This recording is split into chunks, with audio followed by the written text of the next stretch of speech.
request each and everyone to please settle down.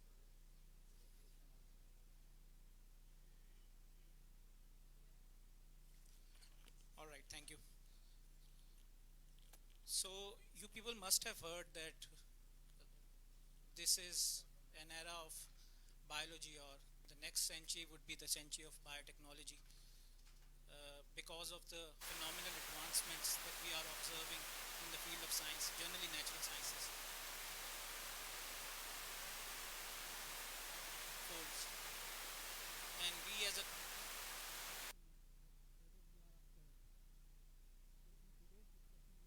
discussing about the opportunities that are available for life sciences graduates,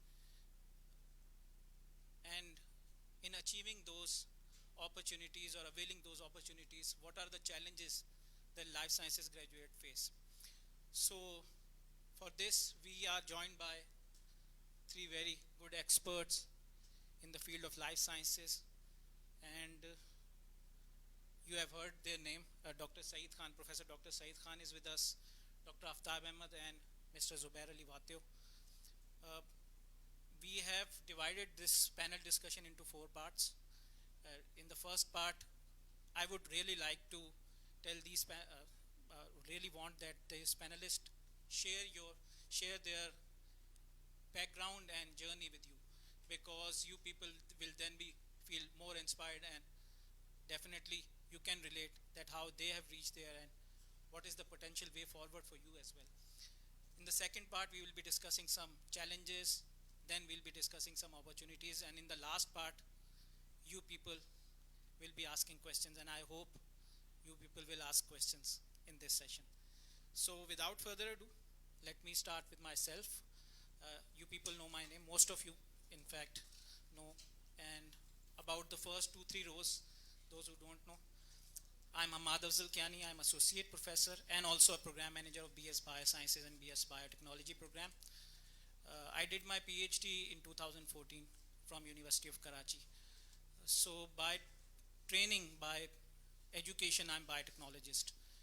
My core area of specialization is agriculture biotechnology, agriculture plant biotechnology. So that's a brief about myself. Now I would request one by one each of the panelists that they should tell their experience and their background with us. So we'll start with Dr. Saeed Khan. Thank you very much समात. मैं तो समझा 1 घंटा है, आधा घंटा आपने ले लिया तो हम सलाम दुआ करके निकल जाएंगे. टाइम तो ख़त्म हो गया, इतना डिस्कशन के लिए तो कम टाइम रह गया. थैंक यू अमात. It was pleasure to be here, and thank you the organizer for inviting us. I think life science is a vast area, and once a graduate enter into a school for particular field, these concerns are in their mind, that what would be the outcome of the selection of the subject, it is what would be the career outcome. So everyone has this in mind, but life sciences, the good thing is life sciences, there's a diverse field. And in Pakistan, though we have limited opportunities, but for the life sciences, the maximum are, I think, have for the life science graduates. I will share my experience. I did my master in microbiology, so is a PhD in microbiology from University of Karachi in collaboration with Aga Khan University. Then I did my postdoc from University of Washington, Seattle. And then I joined Aga Khan Dow University in 2011 as assistant professor, been promoted as associate in 2015 and become full professor in 2018. So I was lucky to have the career very quick, and though I was not, things were not that planned, but I'm thankful to Almighty Allah, and again to the life sciences, that the field was quite fertile for me, and in terms of the opportunity that I got, and the performance also is a matter, because once the timing very much important. When you get an opportunity and you perform, so getting opportunities, I think you can create opportunity as well. You may be lucky to have an opportunity, but then you create opportunity. And the uh, the current era of the pandemic again is very much for the life science graduates.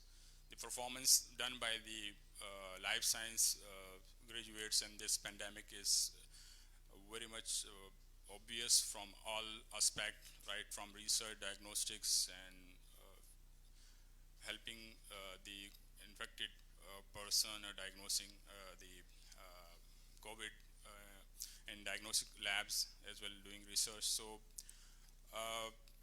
this is what is life science graduate has can perform, and there are different areas then you can perform in research, diagnostics,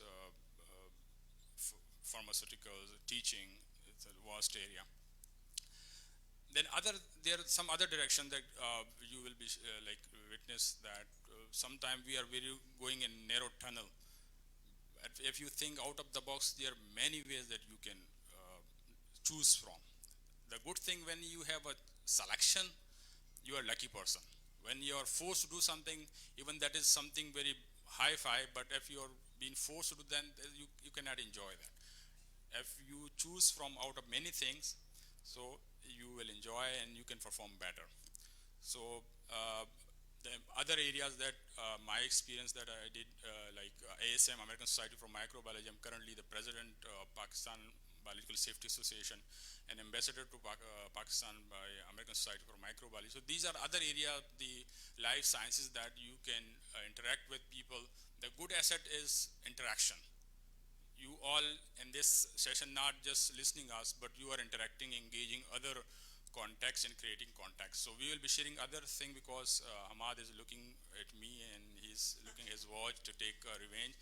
So I will hand over the mic to Aftab and we will continue discussion in another session. Thank you. Thank you, Dr. Saeed. It's indeed great pleasure for me to be here at SZABIST. I used to come here like previously as well. Thank you very much for your kind invitation. I traveled from Islamabad to join this discussion, and I think it's very hard actually after the lunch because after the lunch the circulation between intestine and liver that increased, and the circulation from your heart to brain decreased. So it's very hard to actually understand the things, but we'll try that you keep you stay wake up during our discussion. You are not sleepy anymore. So as Dr. Saeedi has mentioned that there are a lot of things that we can do being the science graduates. My journey is like I'm graduate from Punjab University. I did my graduation in microbiology and molecular genetics. And then my MPhil is in biotechnology. My PhD is in stem cell biology. And my postdoc is in tissue engineering. So I moved quite a diverse field, starting from microbiology, ending with tissue engineering. I was working in the United States back in 2008. I had the opportunity to work in an industry as well, so I had an experience of working in industry in US. And there I thought that there is actually need of having a platform of our young researchers in Pakistan because the opportunities for young researchers are like few in Pakistan. And resources we also have, we don't have a lot of resources in our country. So like thinking there in US, how we can improve science and technology in Pakistan. When I moved back in 2009, we started National Academy of Young Scientists. I think most of you know about NAIS Pakistan. So we started back in 2009, and so far we are now lucky to be connected with around 50,000 young researchers Pakistan who are working in Pakistan, and as well as the researchers who are working in different countries of the world. So this is another journey I took. Like back in 2009, we started NAIS, and it's almost 12 years now. And beside that, like I was from the start of NAIS, we used to join different meetings on academia industry linkages, but there is a lot more discussion rather the concrete steps. So it's always like there is a gap between academia on one side and industry on the other side. So I was also part of HEC program, so I used to review the projects. They were related to academia and industry. So there I thought that it's a gap, especially in the life sciences field. So how we can fill this gap? So being like not joining the university as a part of like assistant professor, I started my own company back in 2018. That's Chattha Biocare. It's based, the office is in NUST, in First Science and Technology Park in Islamabad. So we are working quite a diverse projects, and I'll share some of the examples that what path we are taking. Beside that, as Dr. Saeed mentioned that he's a part of American Society for Microbiology, I also had the opportunity to be part of World Economic Forum as a scientist member of World Economic Forum and World Science Forum. So these are the bigger forums at international level. And in all these forums, we also used to discuss the challenges, like the things we are discussing now. What are the challenges to our young researchers? What are the opportunities for the young researchers? What are the global issues and how young researchers can solve those issues? So these kind of discussion we used to do, and I'm really happy that they have included this kind of like panel discussion in this program, and I'm quite hopeful that it will be fruitful for all of you. So with this, I hand over to. Thank you so much. Jubair Ali is here. Thank you for kind invitations. Basically, I am a chemist and concerned with the pharmaceutical companies manufacturing. Basically, we manufacture life-saving drugs. So, life science is a very vast field, and I am operating as a quality control head in pharmaceutical manufacturing. We manufacture life-saving drugs. So thank you so much for invitation.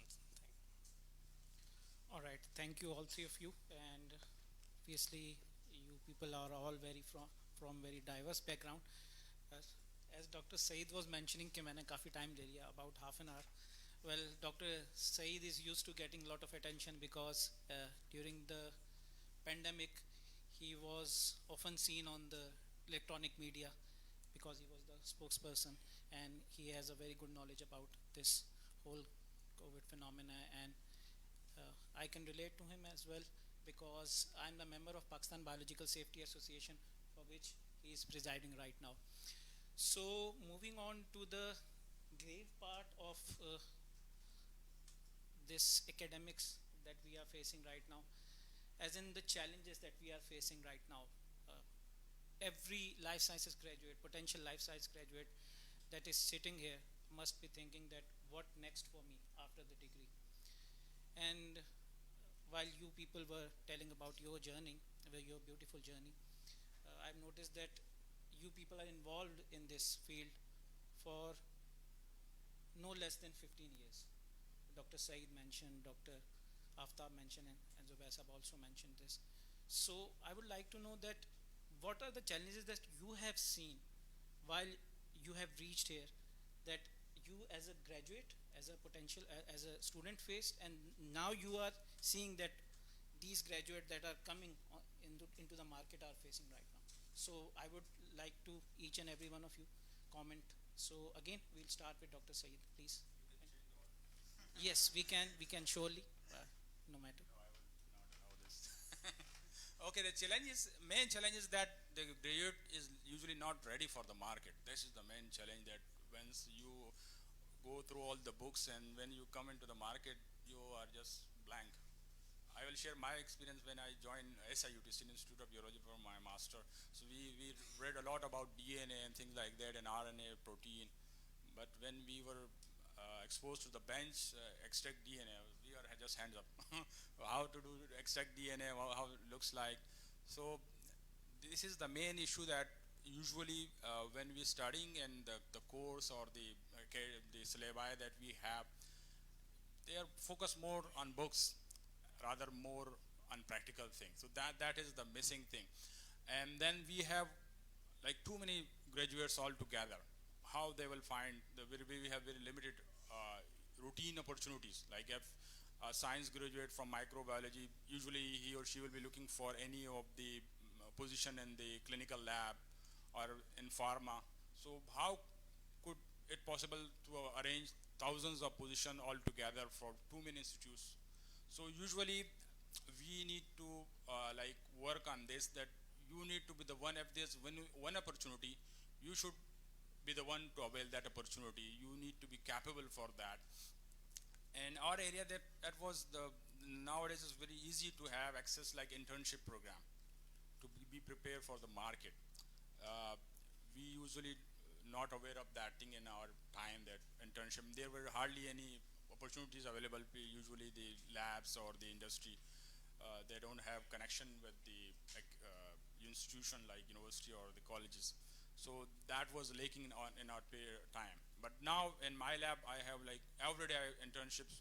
Interns come to my lab and they're asking for internship, and I just randomly allow them.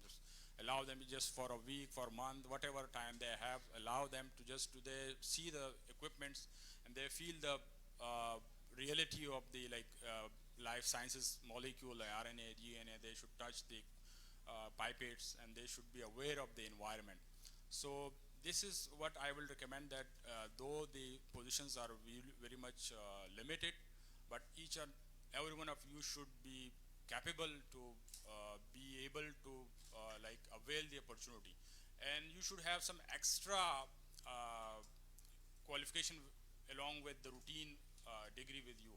Like if you are just doing a degree from here, and someone else has extra capability, writing skills, or someone has communication skills.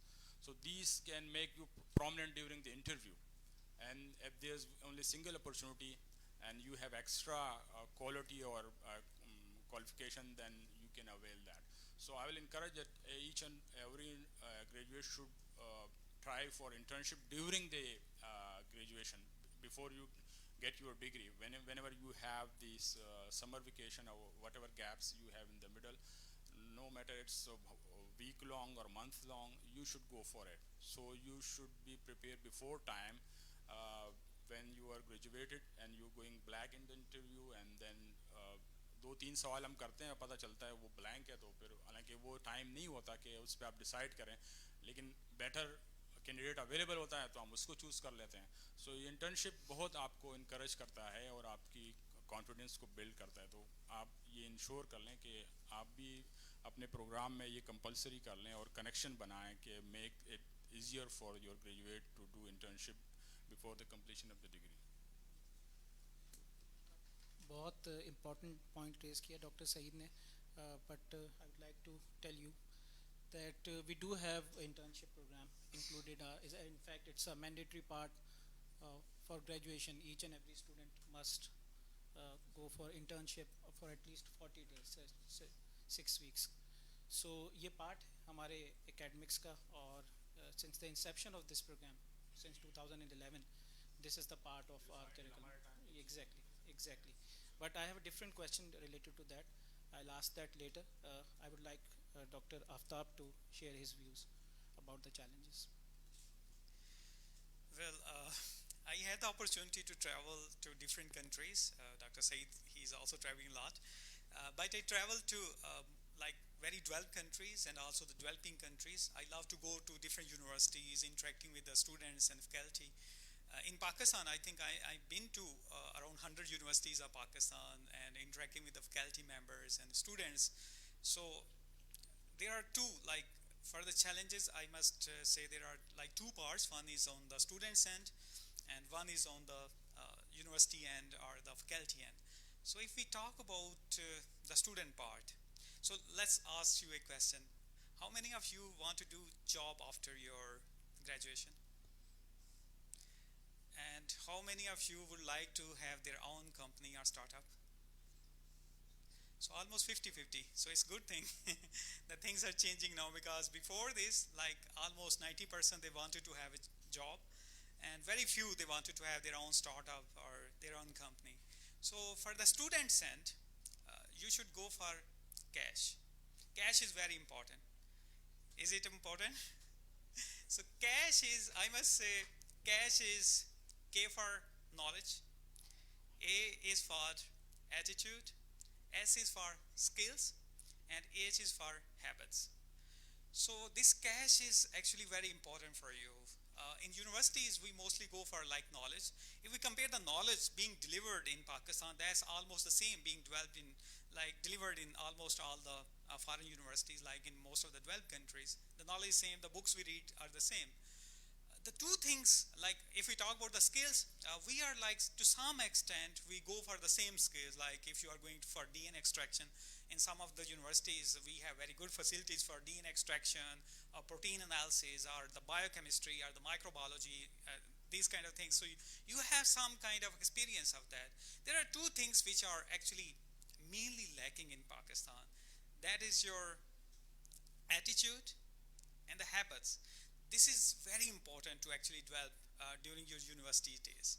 So if you develop very good habits, actually it will take a whole lecture actually if we talk about the habits, but you have the idea being the graduates that what are the habits, what is your attitude. So attitude meant a lot. Like, you know, I'm in NUST, for example, and I had the interaction with the student from NUST. They have a different attitude. Being like, whenever they are at some forum, they have a different attitude. That's being developed in the universities. If you are going, like Qaeda University is top ranked university in Pakistan, but the Qaeda University students' attitude is different. The university, like the students from NUST, the attitude is different. Student from Punjab University, the attitude is different. Sindh University, Jamshoro student attitude is different. So this is actually very important that you build a good attitude while you are in the universities, and also your habits. So these meant a lot, so you should focus on that. Another very important thing from the students end is, like, I must say that, and you should remember this for the whole life, 70% of your success in your future life, either you are going for some job, or you are going to have some startups, or you are going to start some company. 70% of your success is dependent on your network.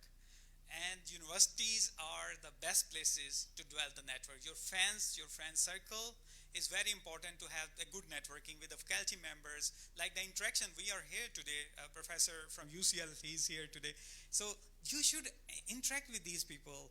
Professor Saeed, he has like a very good, so if you are connected to this guy, this person, you are connected to whole Pakistan and rest of the world.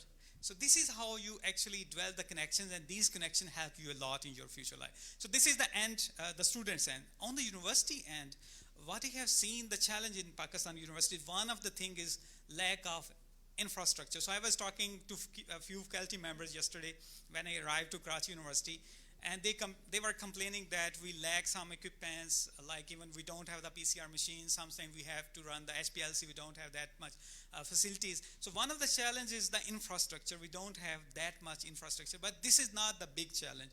The big challenge in Pakistan from the universities end is the freedom.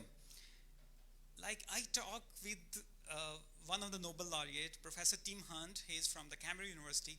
So I asked him that how Cambridge University has produced almost 100 Nobel laureates, and the whole Muslim world, they have produced just 4 Nobel laureates, and even those they have worked in the foreign universities. So what is the difference? And he said one of the key elements that we provide in our universities is the freedom of work. Like each student, they have a different, like in their mind, somebody want to work on virology, somebody want to work in immunology, someone is interested in microbiology. So each person has a different interest. Even in, for example, microbiology, they have a very diverse like interest.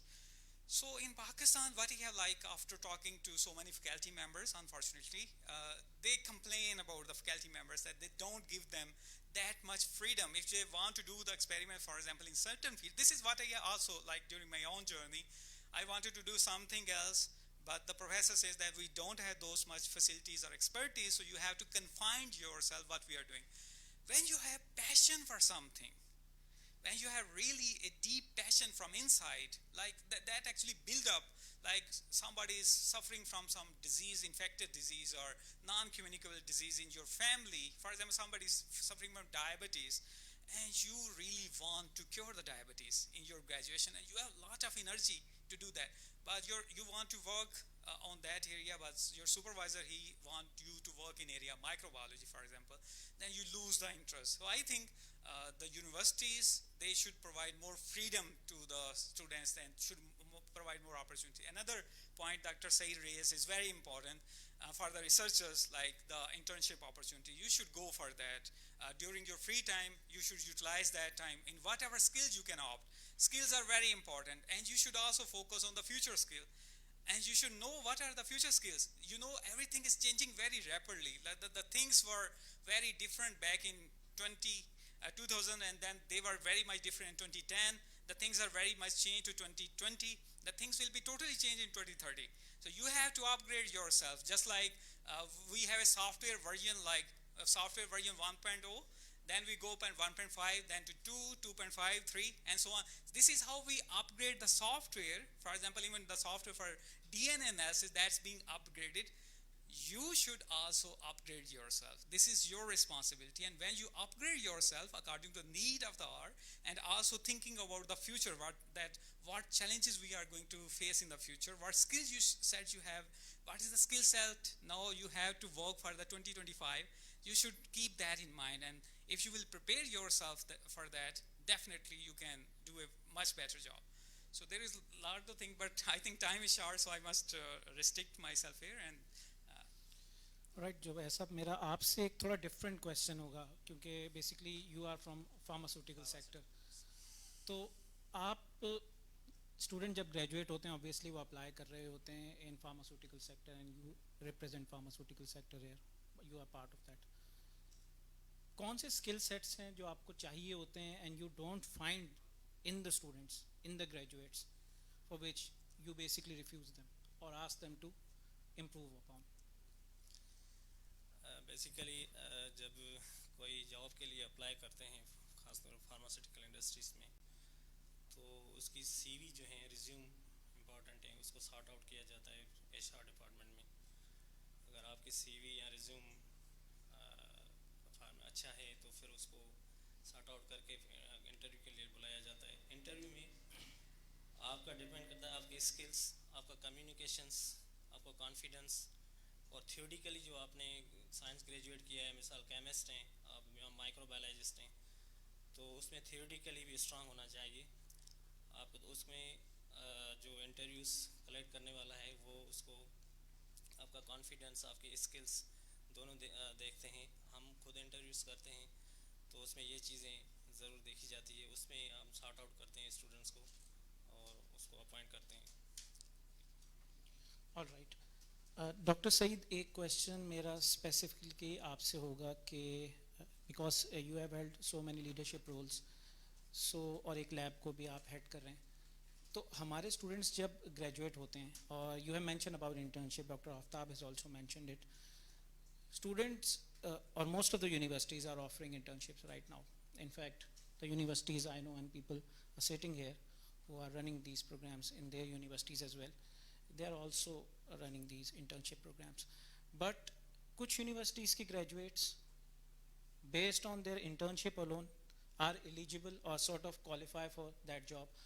और बहुत ज़्यादा cases में ऐसे होता है कि student internship कर चुका होता है एटलीस्ट 6 वीक्स की, स्टिल एम्प्लॉयर उनको रिफ्यूज़ करता है. कोई लैब का इंचार्ज रिफ्यूज़ करेगा, कोई फार्मास्यूटिकल का इंचार्ज, कोई एम्प्लॉयर रिफ्यूज़ करेगा.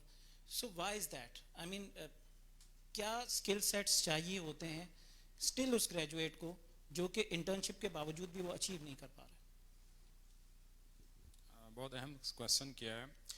एक तो मेन चीज़ होती है कि अपॉर्चुनिटीज़ कितनी है. कभी कभी ये होता है ना कि उसको रिफ्यूज़ करना ही होता है, तो अनफॉर्चुनेटली ये चीज़ होती है कि उन्होंने रिफ्यूज़ करना है और या उसके पास एक obvious best choice available है, so the employer usually go for it. Important चीज़ ये है कि इसका mentorship बहुत important है. Usually students इस चीज़ को सिर्फ डिग्री लेके निकल जाते हैं और कोई बाकायदा काउंसलिंग अपने टीचर से या ऐसे बंदे से नहीं करते शुरू में जो उनको वो चीज़ें बता दे जो अभी मैं बता रहा हूँ. तो ये इंटरव्यू में जाने से पहले वो अपने मेंटोर से ये चीज़ शेयर कर लें. जिस तरह हमारे अपने स्टूडेंट्स होते हैं, स्टूडेंट्स ग्रेजुएट करते हैं, उनको हम काउंसलिंग बाकायदा कर रहे होते हैं और उनसे हमारी एक कनेक्शन होती है कि भाई जिस तरह सर ने अभी बताया कि रिज्यूमे किस तरह बनाया जाता है ना, आपकी रिज्यूमे का ऑर्डर ही सही नहीं है तो हमें तो ऐसी कोई चीज़ नुक्ता चाहिए कि जिसे रिजेक्ट कर लें, क्योंकि नंबर्स कैंडिडेट के बहुत सारे हैं और एक बंदा या 2 बंदे लेने हैं. तो उसमें अगर आपके पास मेंटोरशिप, आपने किसी मेंटोर को अच्छा कंसल्ट किया और आपका मेंटोर अच्छा है और उन्होंने आपको गाइड किया है, तो सीवी आपकी बहुत अच्छी होनी चाहिए. कभी कभी हम अपने आप को अच्छा प्रेजेंट नहीं करें, हमारे में एक क्वालिटी होती है but we don't present properly ourselves. So we need to first वो ये है कि आपका रिज्यूमे बिल्कुल अच्छे ऑर्डर में हो, देन कम्युनिकेशन स्किल्स. कि बिल्कुल आपने वो कंपटीशन जीतना है। अगर कंपटीशन है 5-10 लोगों का एक पोजीशन के लिए, तो कम्युनिकेशन स्किल्स उसी पर्टिकुलर टाइम में आपने एम्प्लॉयर को जो ना कन्विंस करना है कि you are the right person. So usually communication skills, लोग अक्सर आते बहुत खौफ में होते हैं कैंडिडेट, जब भी आते हैं बेचारा बड़ा सहमा होता है, पता नहीं कोई क़यामत वाली घड़ी है। तो ये कम्युनिकेशन स्किल्स बहुत इंपॉर्टेंट होता है। कभी कभार अक्सर ये होता है कि वो बंदा उस वक्त फेल होता है, लेकिन हमारी नज़र होती है कि भाई ये बंदा पोटेंशियल इसमें अच्छा है, लेकिन वो हमें बहुत अच्छा बनना पड़ता है कि इस पर हम इतना नज़र रखें कि भाई ये इस वक्त तो परफॉर्मेंस इसकी सही नहीं है, लेकिन बंदे में पोटेंशियल है, तो उसको उस वक्त परफॉर्म करना चाहिए कि उसकी कम्युनिकेशन स्किल्स बहुत अच्छी होनी चाहिए। और मार्केट रिलेटेड या जॉब रिलेटेड उसकी जितनी भी एक्सपीरियंस है वो उस वक्त प्रेजेंट करें। लाइक एंटीबायोटिक और माइक्रोबायोलॉजी रिलेटेड 2-3 हम क्वेश्चन अक्सर कर लेते हैं कि भाई आप नाम बताएं बैक्टीरिया का, सिंपल का है, हमें आइडिया हो जाए। तो अक्सर स्टूडेंट्स कहता है भाई मैं तो, यहाँ से भी काफ़ी स्टूडेंट्स आए कि भाई मैं तो तैयार नहीं था इंटरव्यू के लिए, मैं तो वैसे आ गया था और ऐसे आ गई थी। तो मेरे अभी मेरे फेवरेट क्वेश्चन में तो बिलाल अभी बैठा हुआ है, तो मैं कह 2 ग्राम पॉजिटिव बताओ 2 ग्राम नेगेटिव बताओ, just to have a sense. तो अक्सर वो इतना होता है कि वो रेडी नहीं होते हैं। सो कम्युनिकेशन स्किल, सीवी और कॉन्फिडेंस आपका, और मेंटोर से कम आपने किसी अपने टीचर से कंसल्ट लाजमी करना है। अगर आप जॉब के लिए जा रहे हैं, so you need to be prepared. अगर आप ऐसे राह चलते हुए अब आम अल्फाज में कहते हैं मुँह उठा के चलेंगे, तो फिर आपको जॉब नहीं मिलेगी। तो प्रिपेयरनेस इज़ इम्पॉर्टेंट, और कॉन्टेक्स्ट बहुत इम्पॉर्टेंट है। दूसरी एक चीज़ मैं आपको शेयर करूँ, स्टूडेंट्स अप्लाई नहीं करते हैं, मतलब वो फेलियर पे ज़्यादा फोकस करते हैं कि मैं जॉब नहीं मिली, लेकिन उन्हें अप्लाई कितना किया होता है। अक्सर मैं स्टूडेंट्स को कहता हूँ कि आपको मतलब बाहर अगर कोई स्कॉलरशिप अप्लाई करनी है, तो मैंने उनको बोला था कि आप 100 एप्लीकेशन आप डालें, अगर आपको नहीं होता तब मुझे आप बोले कि आपका नहीं हुआ। If you apply just once और आप नहीं हुआ, आप रोना धोना शुरू कर दिया, तो ये is not the right thing. फिर इस तरह ट्रेवल ग्रांट्स है, आउटसाइड एक्सपीरियंस है, कॉन्फ्रेंसेज होती हैं। अभी ASM की कॉन्फ्रेंस हो रही है, अमेरिकन सोसाइटी फॉर माइक्रोबायोलॉजी की। मेरा अपना पर्सनल एक्सपीरियंस इससे बहुत अच्छा है। व्हेन आई स्टार्टेड, तकरीबन 20-30 कंट्रीज में मैंने ट्रैवल किया है, usually all through this scholarship travel grants. ASM particularly वो ट्रैवल ग्रांट्स आपको देती है। सो वंस आपका एक्सपोजर हो गया प्रैक्टिकली, मतलब अक्सर मैं स्टूडेंट्स, मेरे सारे स्टूडेंट्स जो ना यूजुअली दे ट्रैवल अलॉट। मैं और कोई आप प्रेजेंट करें ना करें, आप जिस जहाज़ में बैठे वहाँ ट्रैवल करें, एक्सपीरियंस करें, that is a lot of आपको कॉन्फिडेंस बिल्ड होता है।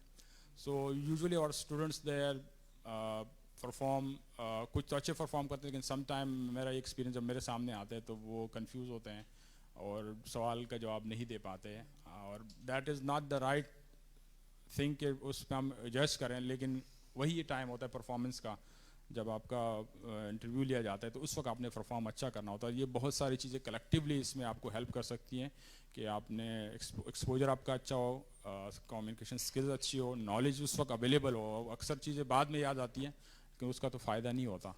That what I will suggest. Dr. Aftab, since you have mentioned about the concept of cash, so I will in fact put you on spot right now. So what matters most, attitude or skill? Well, this is a very important question. Actually, cash is, cash is important. So in cash, each thing is equally important. So it's actually very much depends on where you are going for the job. So at some places they are looking for a job that is like mainly to deal with the thing, deal with the public. So that's not very much technical. In that case, you definitely go for the attitude of the person and the habits of the person. So in that case, that is important. But if you are going to join some laboratory, for example, if you are going to join Dr. Saeed laboratory and you have to perform some key experiments there, so in that case, your skill set is very important. For example, I am looking for a person, I am working in area of regenerative medicine or the stem cell biology. So if I have to I have a job in my place and I'm looking for a person who has to prepare the cell lines, for example, then I will definitely look for a person who has expertise in cell culture. So he must know that how he has to handle the cell lines to avoid the contamination and these kind of, so the person with that kind of expertise, that's important for me. But if I am looking for something like if I have to hire a person and he has to do like I have to buy some equipments and I have to go for distribution of that equipments. So in that person, in that kind of skill, he need to be good in communication and he need to have a good attitude. So it actually very much depends. But as he mentioned that cash is important, so for each you should dwell the similar things, like you should go for a good knowledge, you should have a better understanding.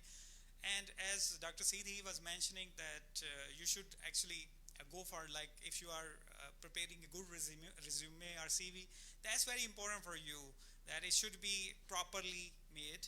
And you should develop it actually gradually with, whenever you are, like even in the second semester or in the third semester, you should start working on that and you can edit it. And then you should tailor it according to the requirement. You should know what job is going to be offered for you. So you should know that if Dr. Said is going to offer a job in the laboratory and you have to do some practical skill, then you should focus on that part, that you have the relevant skill sets with you. So you should tailor, that's very important actually. So we mentioned so many things in our CV. For example, my CV, if I have to send to somebody, is like 40 pages, and nobody will look at that what I have done, like traveling and conferences and so on. But if I have to apply in a university, then I should mention specifically what publication I have done, what contribution I have done in, like, writing some chapters, what grants I have won so far, and so on. So this is how you tailor the things, and this tailoring is very important for your future. Right. Thank you, Dr. Aftab. So what I have got as an impression that it is a mixture of both. I mean, you need to have skill, but you also need to have a good attitude. It's about sector in which you are applying. कहीं कुछ predominantly ज़्यादा होगा.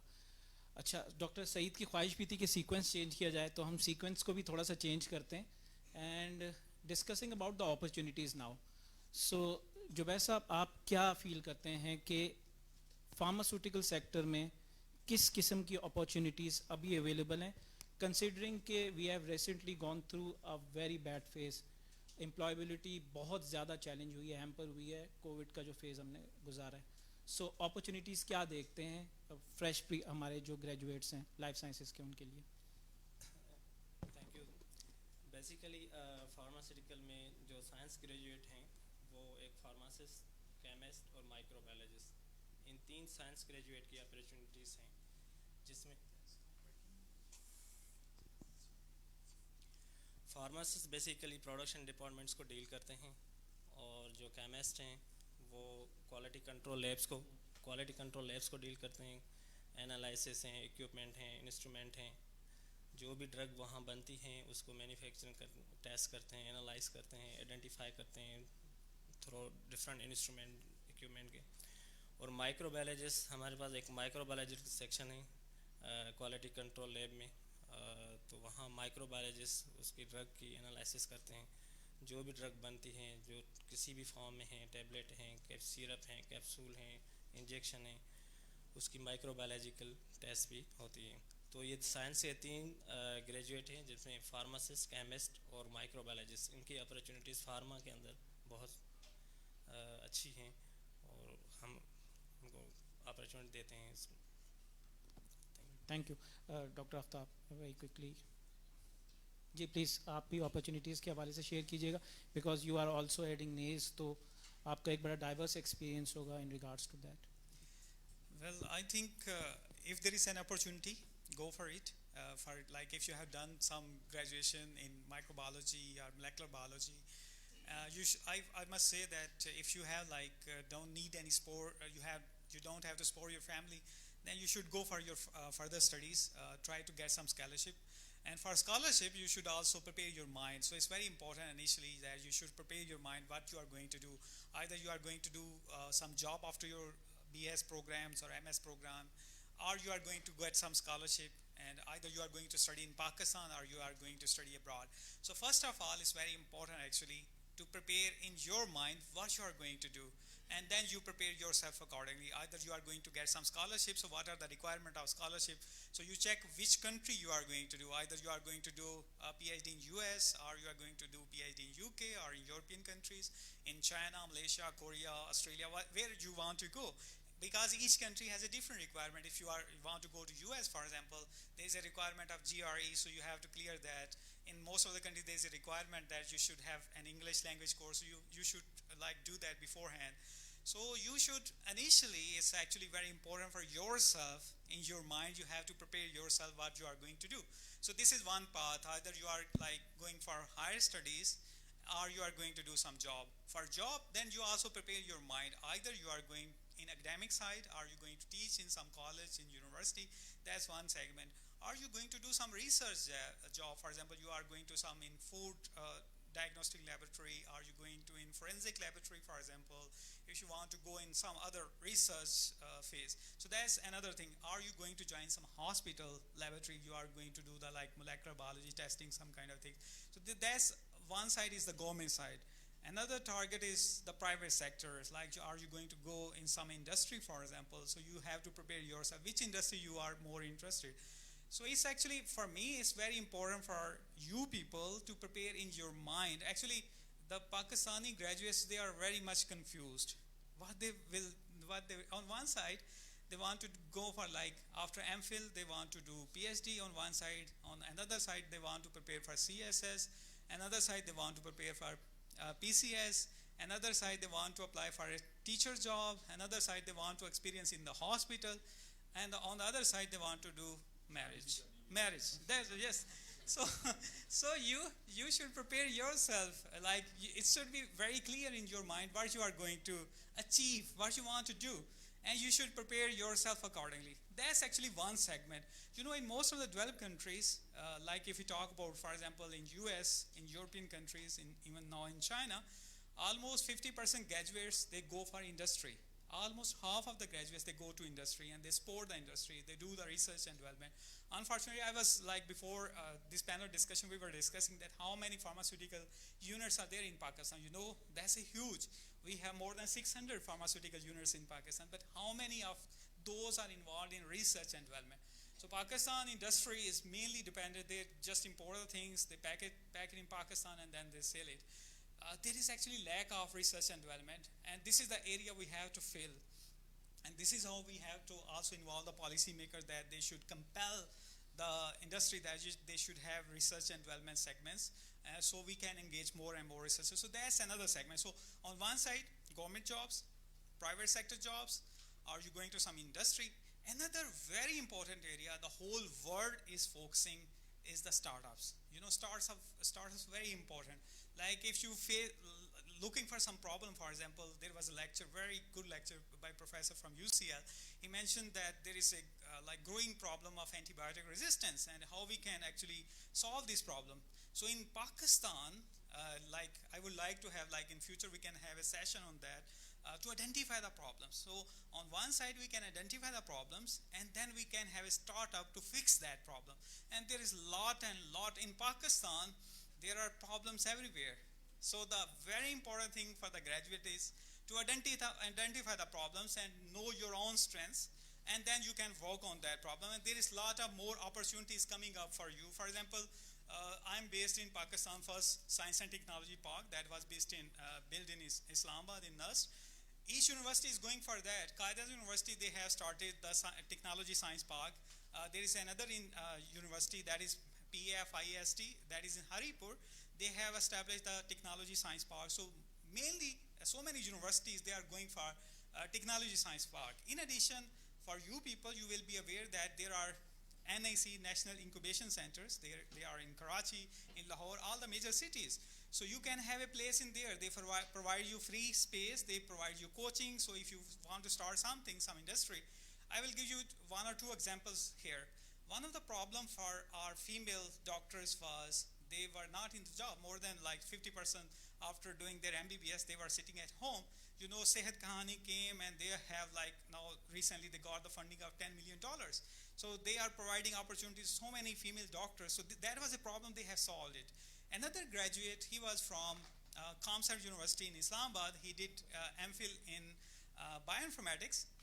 And for that, he started his own company named as Zylexa, and in just 3 years, they are providing services to more than 20 countries. So Zylexa is expanding. So what they do, they are based on AI-based image analysis. So they have like the image analysis for the breast cancer, and they can tell with very much accuracy that the tumor is benign or is malignant or there is no tumor and so on.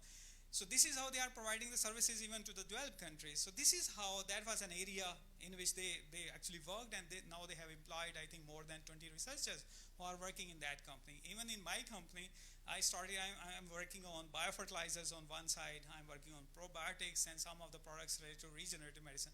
For each segments, we are running the trials, and each segment is so much important. For example, the prices of urea are high, the prices of DAP, you must be getting the news of these prices.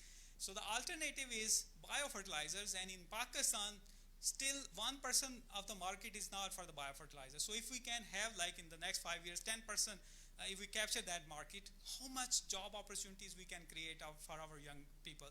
So there is a lot of opportunities for Pakistan, and HEC is supporting, Pakistan Science Foundation is supporting, government is supporting to our graduates that they should submit their ideas, they can go for NAC, they can go for like their ORIC in the university. So there are a lot more opportunities are coming, and you should like go for all those opportunities if you are interested to start your own startup.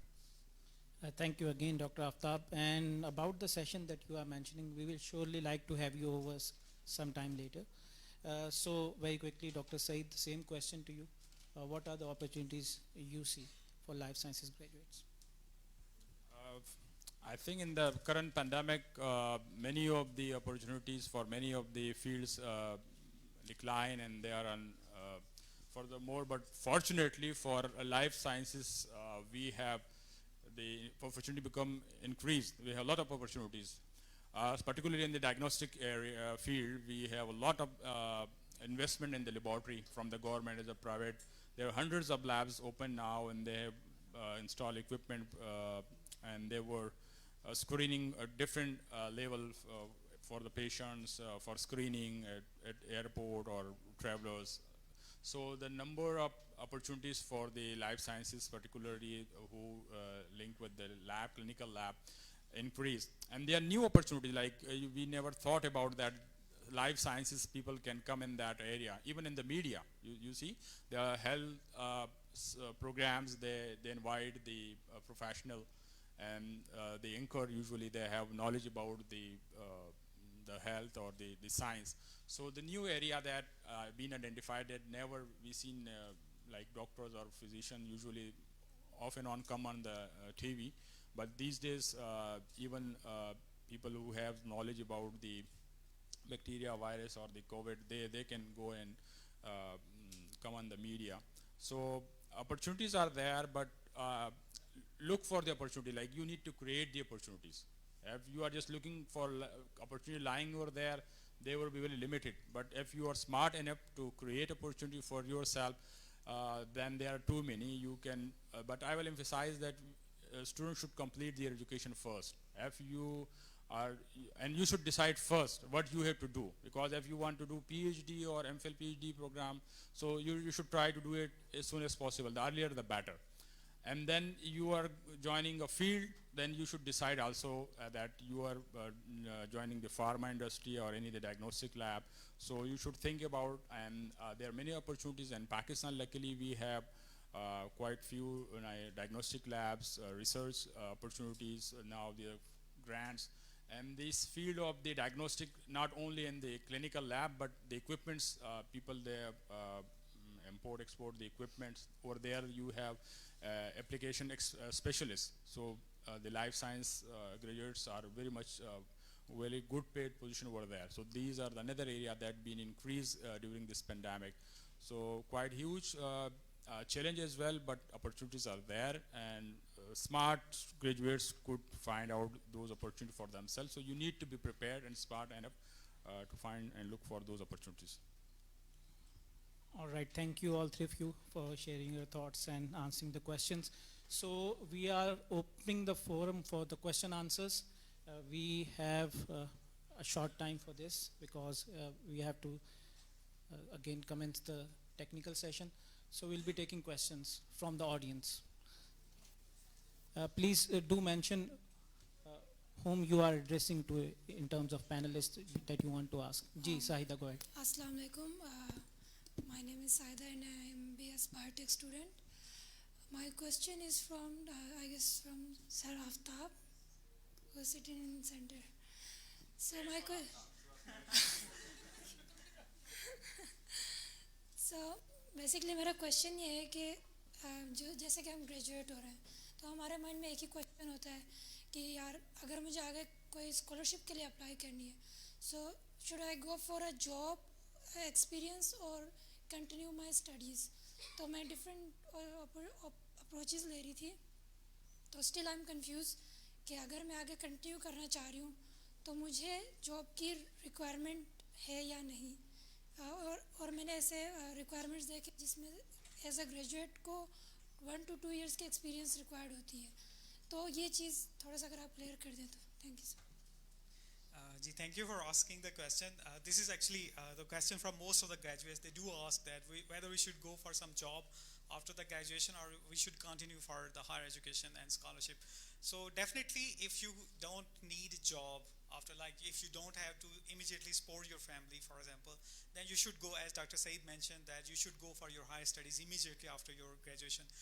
But you should prepare yourself that you can win a scholarship, and for that, like, it's very important. You should have a publication. You should have done your English language test, for example. That's requirement in most of the countries.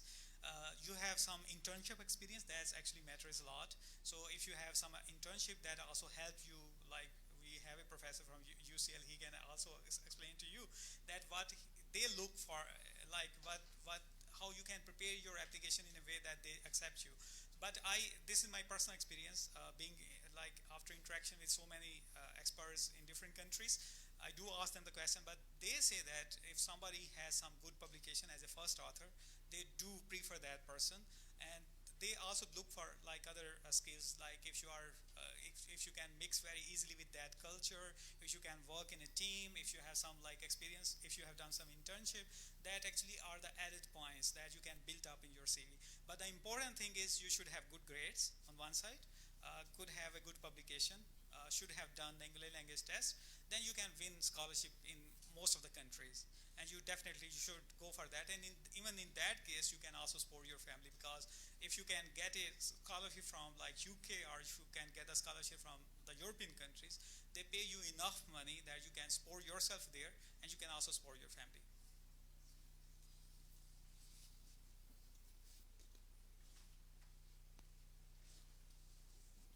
All right, any other questions? Yes, one at the back.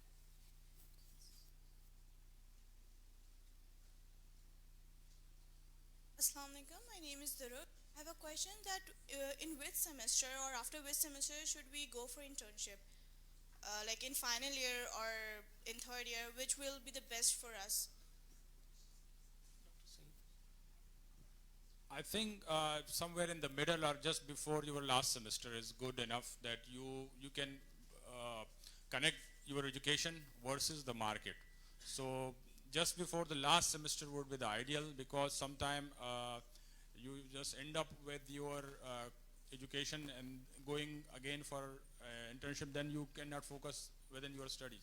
So if you the third semester, if you have fourth semester, then the third semester would be the ideal, that you come back and again restudy your syllabi and look for the knowledge that is required in the market. If you are going to diagnostic lab, research lab, and it will also provide you the opportunity of research, because when you come back, you can rethink that research is usually not that difficult. Sometimes we look for hi-fi research, but you should do what you can do.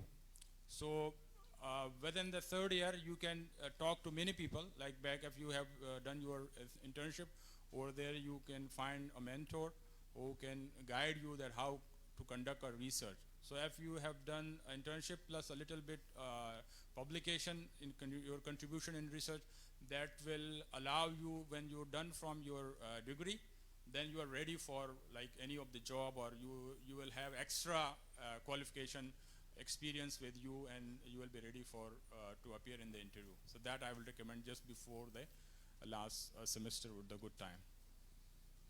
Dr. Aftab, would you like to add some? Yes, I scanned actually Professor Said. He mentioned quite rightly that I personally think that if you have to go for research, for example, then you should go for it early.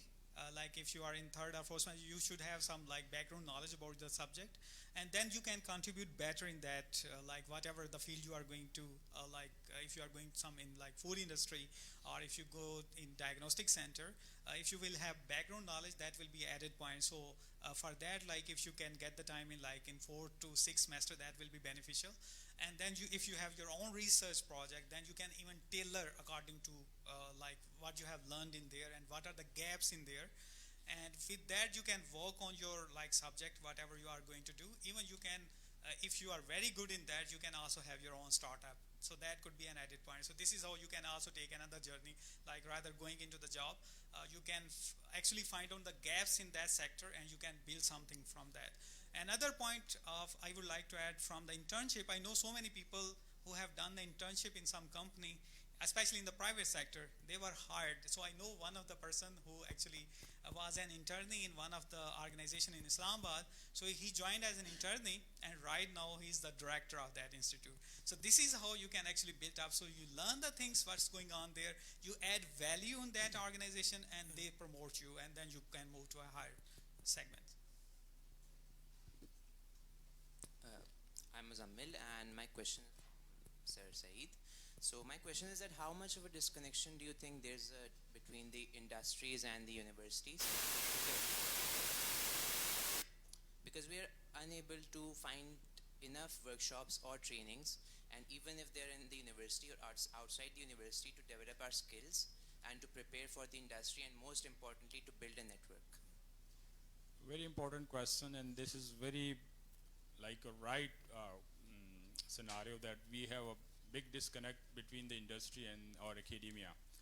And you are right, the students are not responsible for it. This is the lake of the institution, and bridging between the two.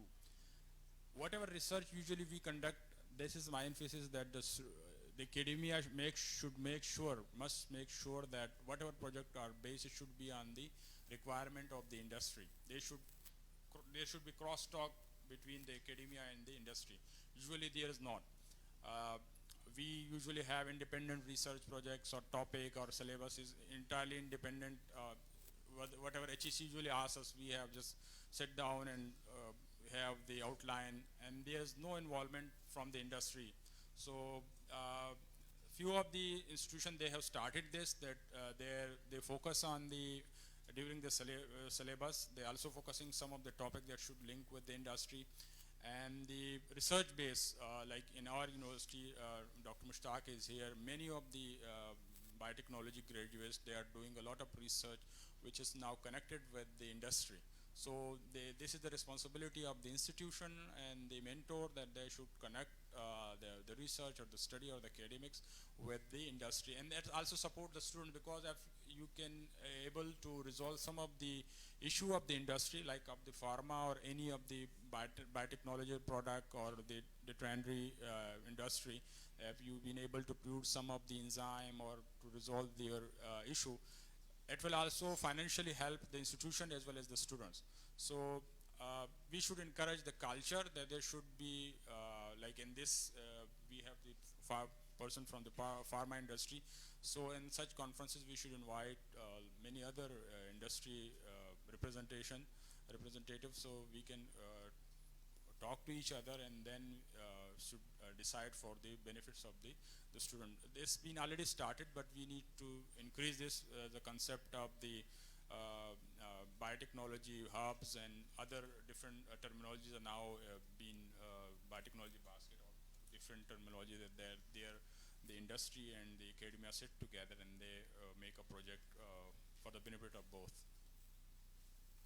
All right, so we are going to take one last question. Sir, I have a question from the one who belongs to the pharmaceutical industry. So basically, as a life sciences student, I usually see that business students को ज़्यादा opportunities मिलती हैं in pharmaceutical industries and some sort of other industries जहाँ पे भी R&D की requirement होती है.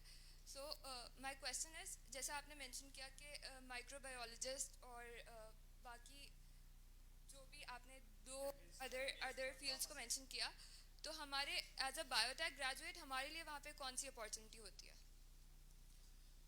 बेसिकली फार्मा इंडस्ट्रीज़ के अंदर साइंस ग्रेजुएट मैंने बताया कि फार्मासिस्ट, केमिस्ट और माइक्रोबायोलॉजिस्ट टेक्निकल फील्ड से रिलेटेड हैं.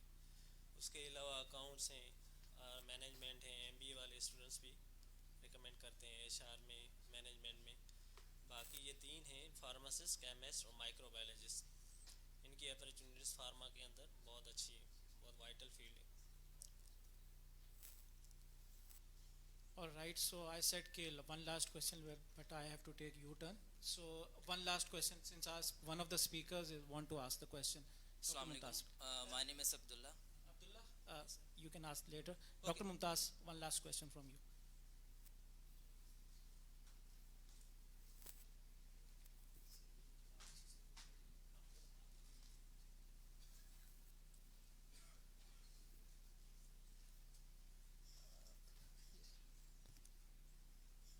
I'm Dr. Mumtaz here. Dr. Hamad asked a question from Jubair and Sir Aftab. Our graduate from life sciences, where he has or she has to apply. Jubair Saab said there is only opportunities for microbiologist, chemist as well as pharmacist. But there is no lack of or short of opportunities for life science students. And there's Sir Aftab said there's a problem for a graduate from the life sciences. He or she has to apply for a scholarship as well. As we know, for a scholarship, there is not in a huge quantity or not a huge amount scholarship for everyone. First author paper problem here. If a graduate, fresh graduate has no experience, as well as even though you are familiar from the university's condition, there is a big problem of basic facilities. Even though our graduates not able to know the titration as well as, even though sir from the UCL, there is a problem of prescription of the doctors in hair as well as waist. Even though we know there is biotechnology as an environmental science as a vast field and vast application in the different areas and the different countries, but we are unluckily getting some focus on this field. I think I am not satisfied from this question answer as well. Well, it's more a comment that Dr. Saab, he has mentioned that actually there are limited opportunities for our young researchers, especially who are working in our universities, and the condition is not that good. But I personally feel that if you want to go for a scholarship, you can opt it. And I know that there are, like even in China, there are around 10,000 Pakistani students, those who are studying there. So there is a lot of opportunity. China is offering a lot of scholarship. Korea is offering. Malaysia, you can do PhD in 3 years. So they're offering a lot of scholarships. So even if we focus on these countries, there are a lot of opportunities there. The other thing I said that you should actually identify the problems, and you can also go for your own startups, and there are a lot more opportunities now. So you should like contact the student. They could be in touch with the ORIX, and they even with the NIC. So from those things, they can also have like more opportunities. But you have to prepare yourself, as Dr. Saeed mentioned, that you should build yourself in a way that initially you should decide what you are going to do, and then you should build yourself up accordingly. And there are a lot of opportunities. If you are like good enough, everybody will be looking for you. And in Pakistan, industry person is there, so he can understand that. I know there is a survey from Pakistan. They were not satisfied by the performance of our graduates. More than 90%, with more than 90% like the graduates, they were not satisfied. So we are not preparing them enough. So the important thing is from the students' ends as well as on the faculty end. So they both should make effort that they should be up to the standard. And if they are up to the standard, opportunity will follow them. They don't have to follow the opportunity. I think Dr. Mumtaz is not yet satisfied with the answer. He will give his own answer during tea break. All right, so on that lighter note, we would like to conclude. So on behalf of organizing committee of the conference, I would like to thank Professor Dr. Saeed Khan, Dr. Aftab Ahmed and Mr. Jubair Ali Watio for your presence, and thank you for joining us. So this concludes our panel discussion session. Thank you so much for your presence. Thank you.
रही है ना उधर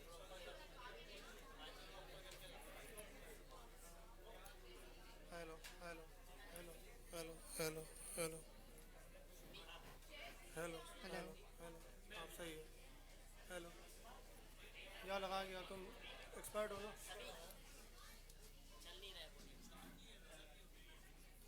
sir ये किस नाम से किया Asif Qureshi doctor Asif Qureshi अरे कोल्डस में किसको लगाना कोल्डस में काफ़ी सारे लोग इसने कराए उससे आप पूछते हैं प्रेसिडेंट के लिए नेट का मसला नहीं वो तो सुबह था वो तो चले गए यहाँ पे काफ़ी सारी आ रही हैं बहुत सारी आ रही हैं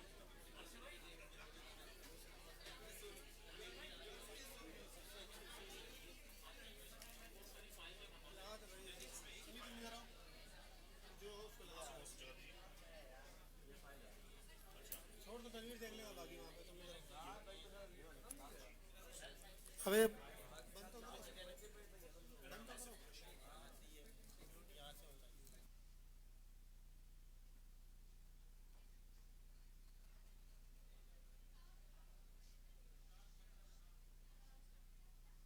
Hello, hello, hello.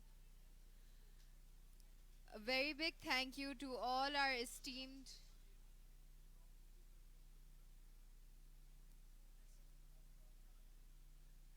A very big thank you to our esteemed panelists for gracing us with their presence today.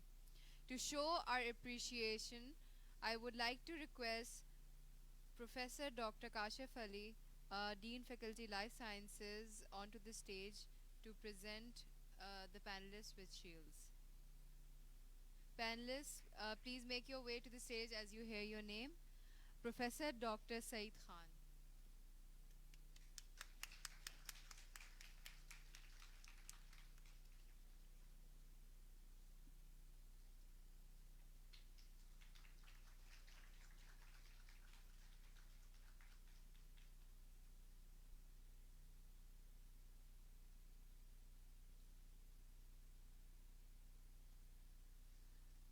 Mr. Jubair Ali Vatio.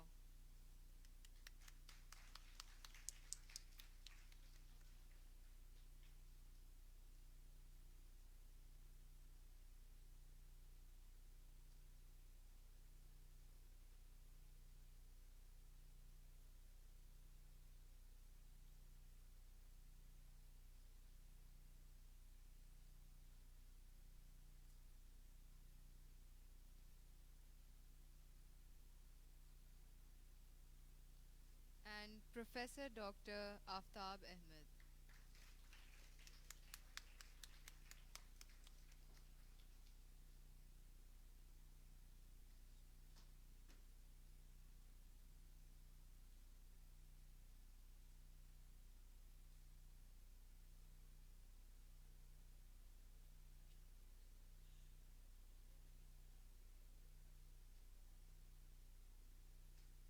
Once again, thank you to all our panelists.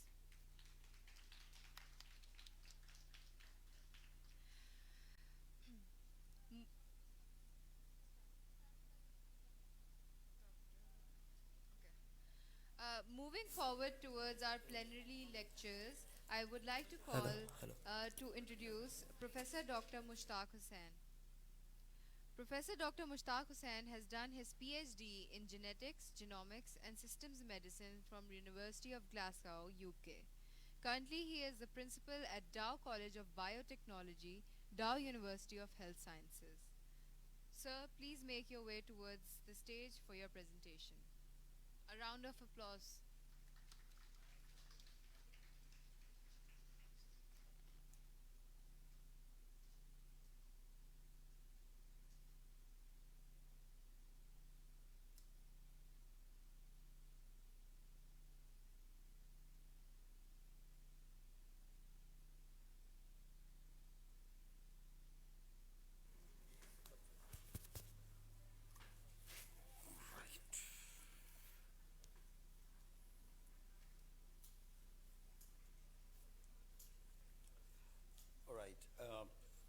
Thank you very much for providing me this opportunity, and thanks for the organizer and the introduction. So I'll be speaking about COVID-19 host and virus genetic variations. possibly you might have seen this photograph. This guy. His name is Charles Darwin. In 1859, he famously published a book named as Origin of Species by Means of Natural Selection. What that book actually explained the very basic enigma of the life sciences from the very beginning.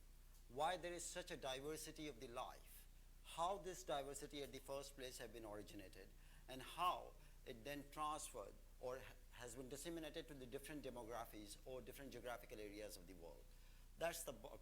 And then in 1944, he developed that particular tree, which shows that previously the version was that the life originated from the least advanced to the most advanced level. Gradually, there is a ladder going from the less complexity to the more complexity. What Darwin actually presented the idea, this is not the case. Actually, life diverged in variety of different ways, and some of those variations have been taken advantage from the, have actually been selected out from the environment because of some particular advantage. It may not always be the best of these species that comes out to be the most sustainable one. It's just one particular trait that defines the survival or the demise of a particular species. And he put a very powerful word over it, and he says, I think. That actually changed the way we see the life sciences as of today.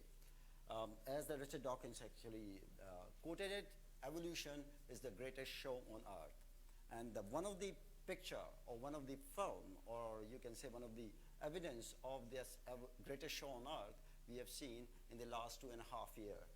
We called it COVID-19. COVID-19 has been caused, as you all know, because of the virus which is called as SARS-CoV-2. It's belonged to the beta coronavirus, RNA-containing virus. These are the few strains of the beta coronavirus that are known to infect human. There are 7 of them. Only 3 of them have certain particular property that it provides them a selective advantage to cause serious disease burden or serious health concern. First is the SARS-CoV that has caused the epidemic back in the year 2003, MERS-CoV from 2008 to 2012, and quite recently SARS-CoV-2. They all are being originated from a single common ancestor. Slight genetic variation provided one advantage to the other, slight one advantage to one particular strain of the virus, two other, and now we know SARS-CoV-2 have several strains of the viruses because of such genetic variation. And what I'll be talking about are those variations and the variations on which we have worked at the Dow University of Health Sciences. So origin, as far as the origin is concerned, now since I have a very short amount of the time, so I'm going to skip the origin of the virus.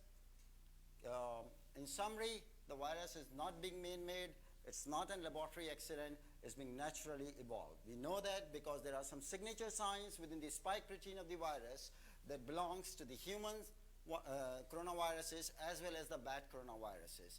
If somebody have to mischievously design the virus, this is one of the very bad way of designing the virus for any mischief activity. Next slide. Yeah. So we started our work from this paper actually. That paper has been published in April 2020, and what it shows that how SARS-CoV-2 virus, a protein of the SARS-CoV-2 virus, at the first place binds with the human protein. So the gold which you are seeing over here is a SARS-CoV, part of the spike protein of the SARS-CoV-2. The purple which you are seeing over here is actually the human ACE2 protein. That's where the interaction is happening. Now we know that this particular motif that is called as RNA receptor binding motif, that is actually being involved in the interaction of the spike protein of the SARS-CoV-2 with the human ACE2 protein.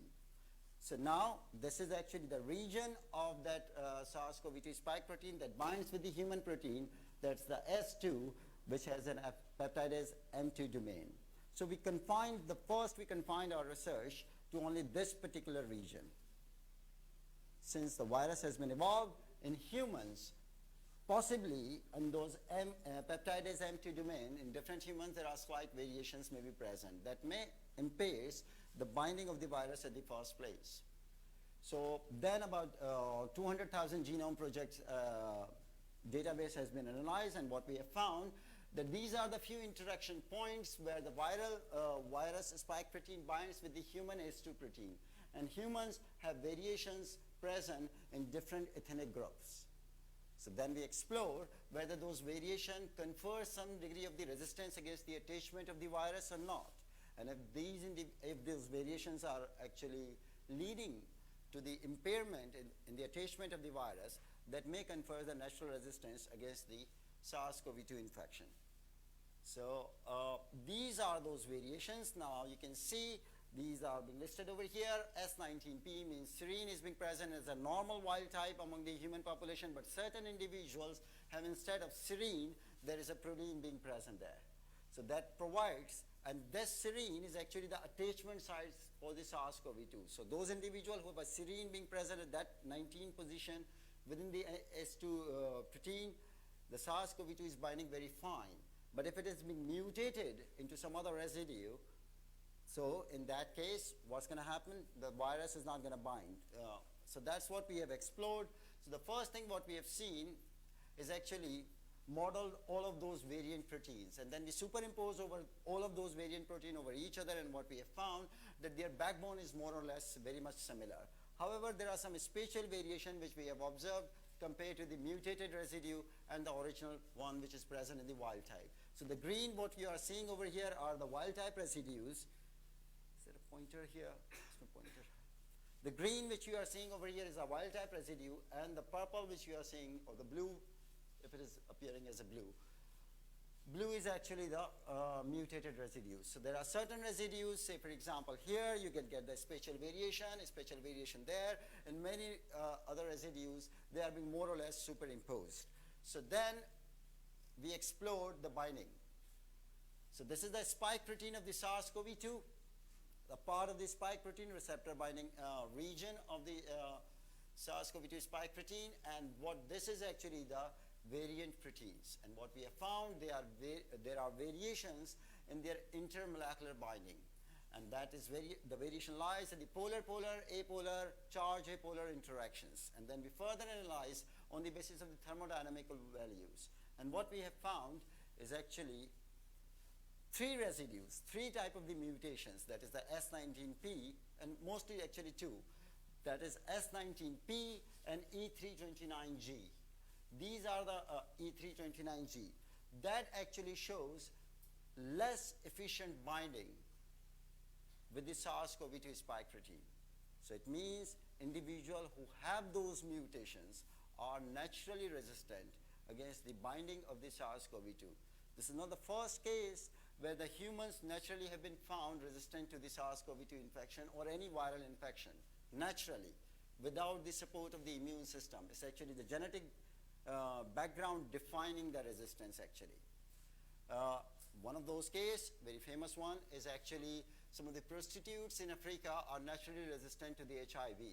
Why? Because the receptor which is required by the HIV to bind, they have a mutated receptor there.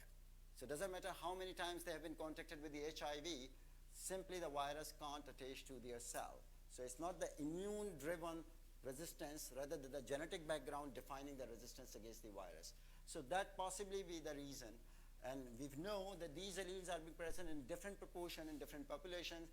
That might be the explanatory factor that maybe in the Pakistan, despite much less of the safety issues have been taken, still the virus have not caused that much havoc as we were anticipating earlier. And that work has already been published in Journal of Medical Virology in 2020, and it's already being cited.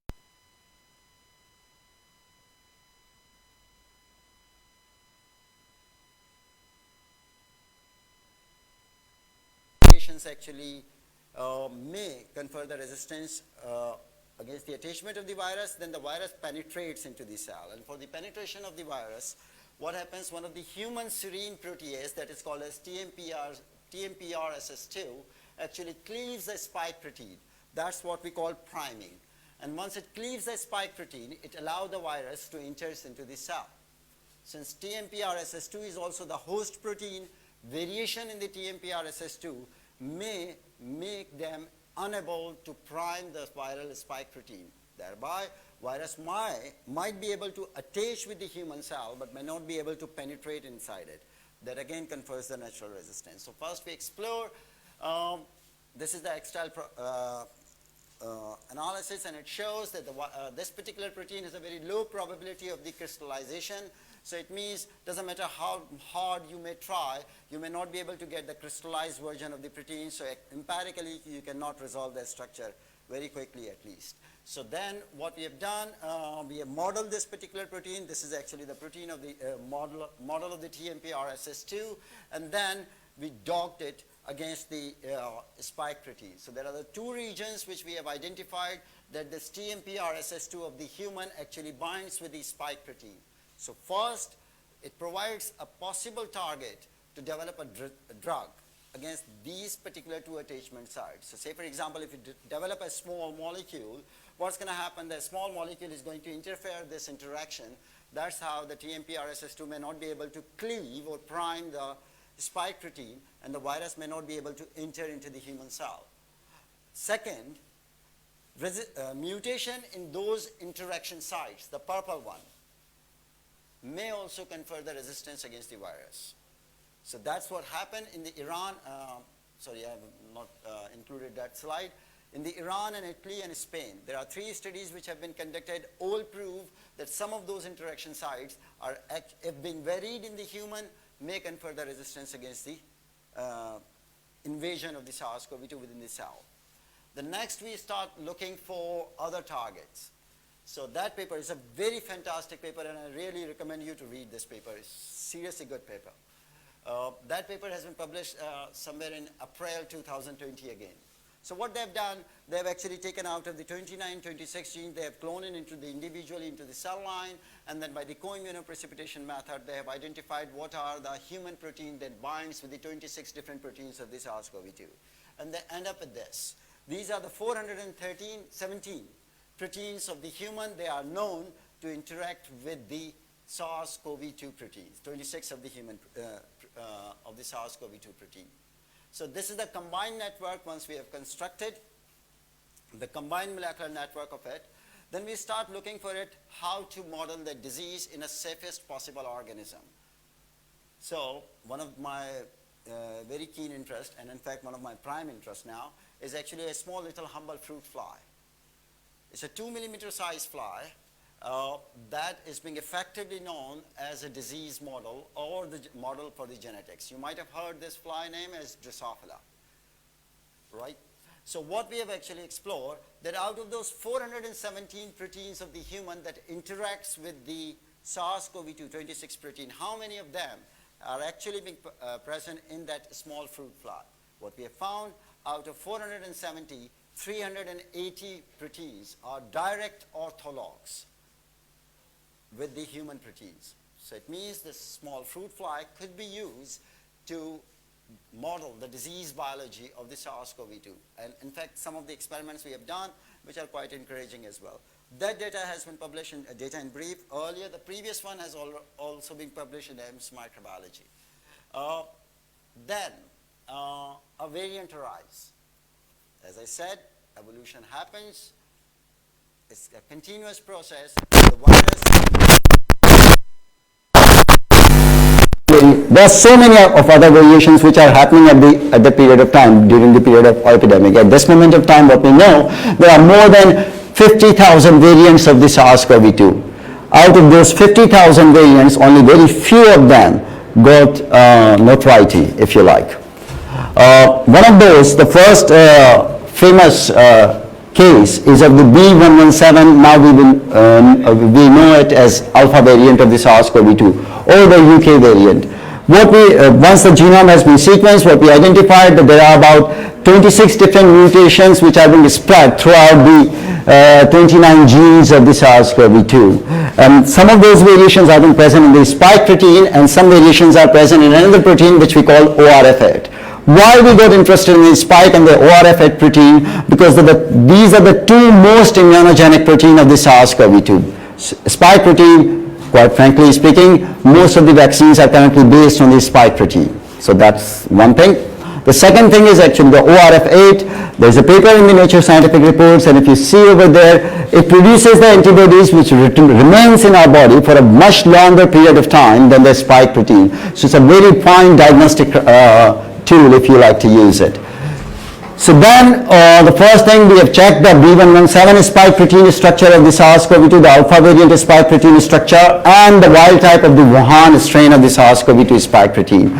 More or less the structure is pretty much same. The residues are slightly differentially oriented. The binding with the ACE2 receptor is not being affected. However, what's been changed is actually the antigenic spot, or we call it epitopes within the spike protein. What we have found, a particular epitope which has been present at this particular region. And why this region is very important, I'll explain you in a short while.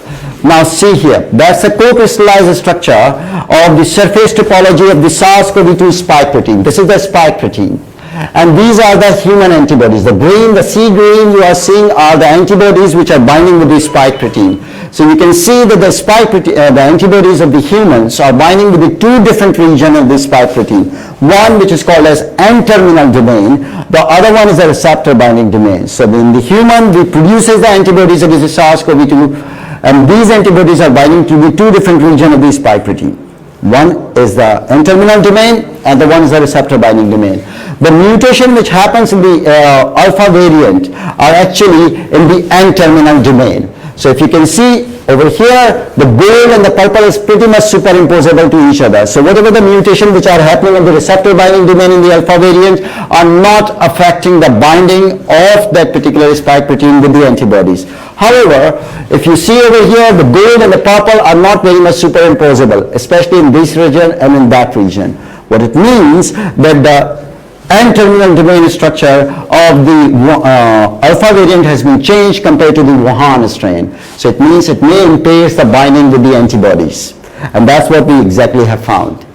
And later on it has turned out to be that some of the individuals who have been previously infected with the SARS-CoV-2 Wuhan strain got reinfection by the alpha variant. One of the classical reasons could be that then the virus is evading the already existing immune response because of the variations there. That could not be the only reason, but that could be one of the reasons.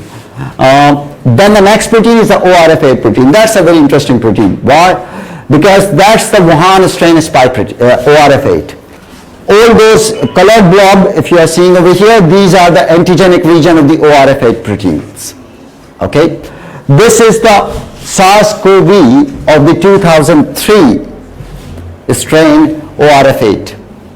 Now, the B117 alpha variant has lost considerable number of the epitopes compared to the Wuhan strain.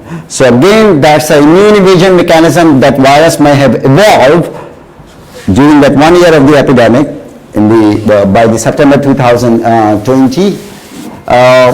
That allowed them to survive more in the humans or disseminated more in the population. That work has already also been published in Journal of Medical Virology. Next.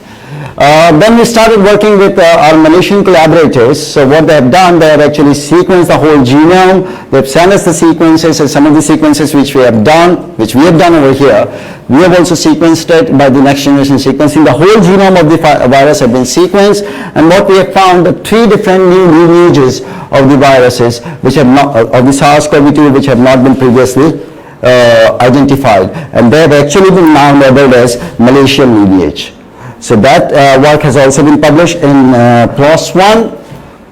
Now what is the current status? The current status, what we know, that there are some variants of the SARS-CoV-2 which are labeled as variants of concerns. And there are some variants which are being labeled as variants of interest. All of those variants have one or other mutations being present in their spike protein and anywhere else in their genome. And these are, and now we know already there are breakthrough cases, there are escape cases, there are vaccines which are not being efficient. Say for example, as far as the current Wuhan vaccine is concerned, whether it's Pfizer, if it's Pfizer or it's being Moderna or it's being Sinovac or Sinopharm, these vaccines have already different degree of the efficiency against the Wuhan strain of the virus. But all have been shown that the efficiency against the variants have been dwindled. Say, for example, against the alpha variant, the first variant, previously when we have said that it might escape from the vaccine. So there was lots of hue and cry about it, that why I have said that thing. Even Saeed actually met me, what you have said to the media. I say I have said it might actually escape from the antibodies which are being elicited by the vaccination.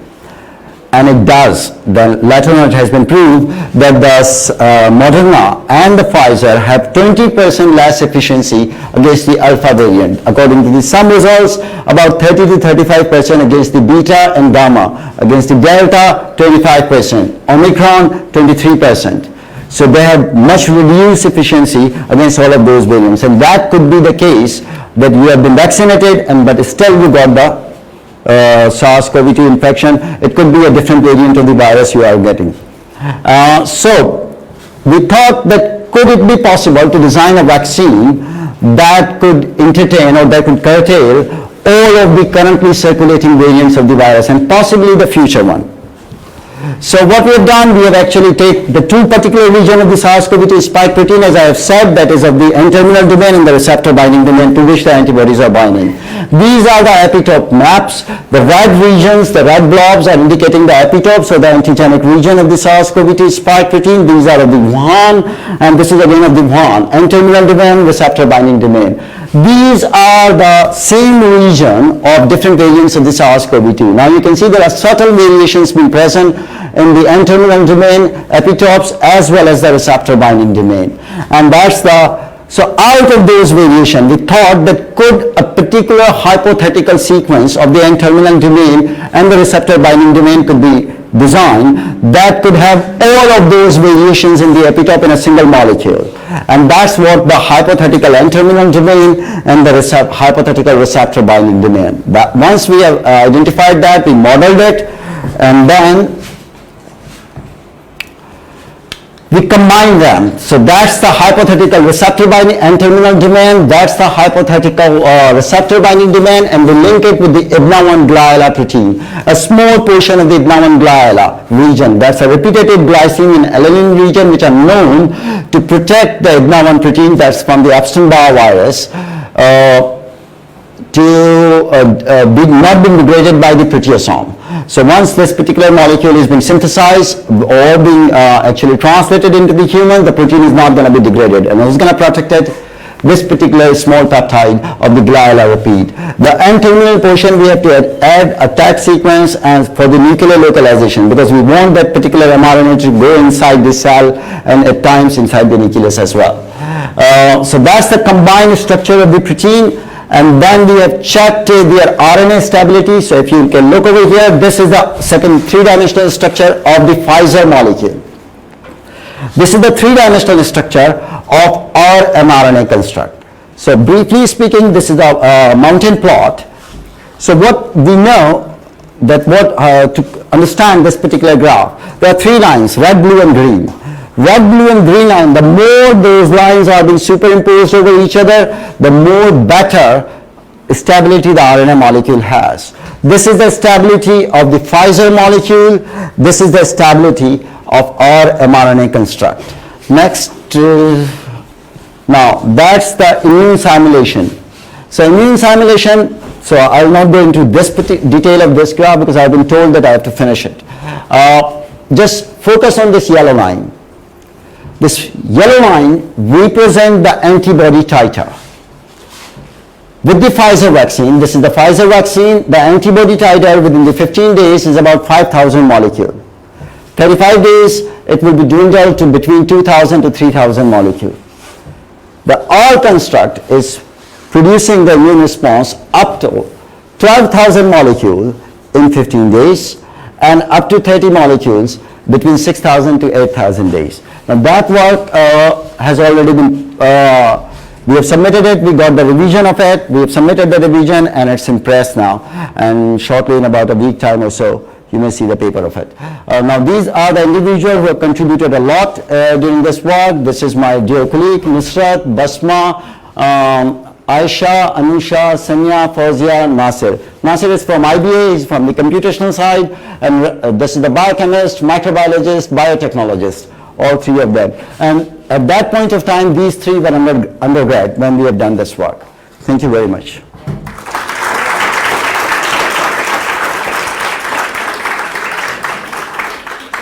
Shall I?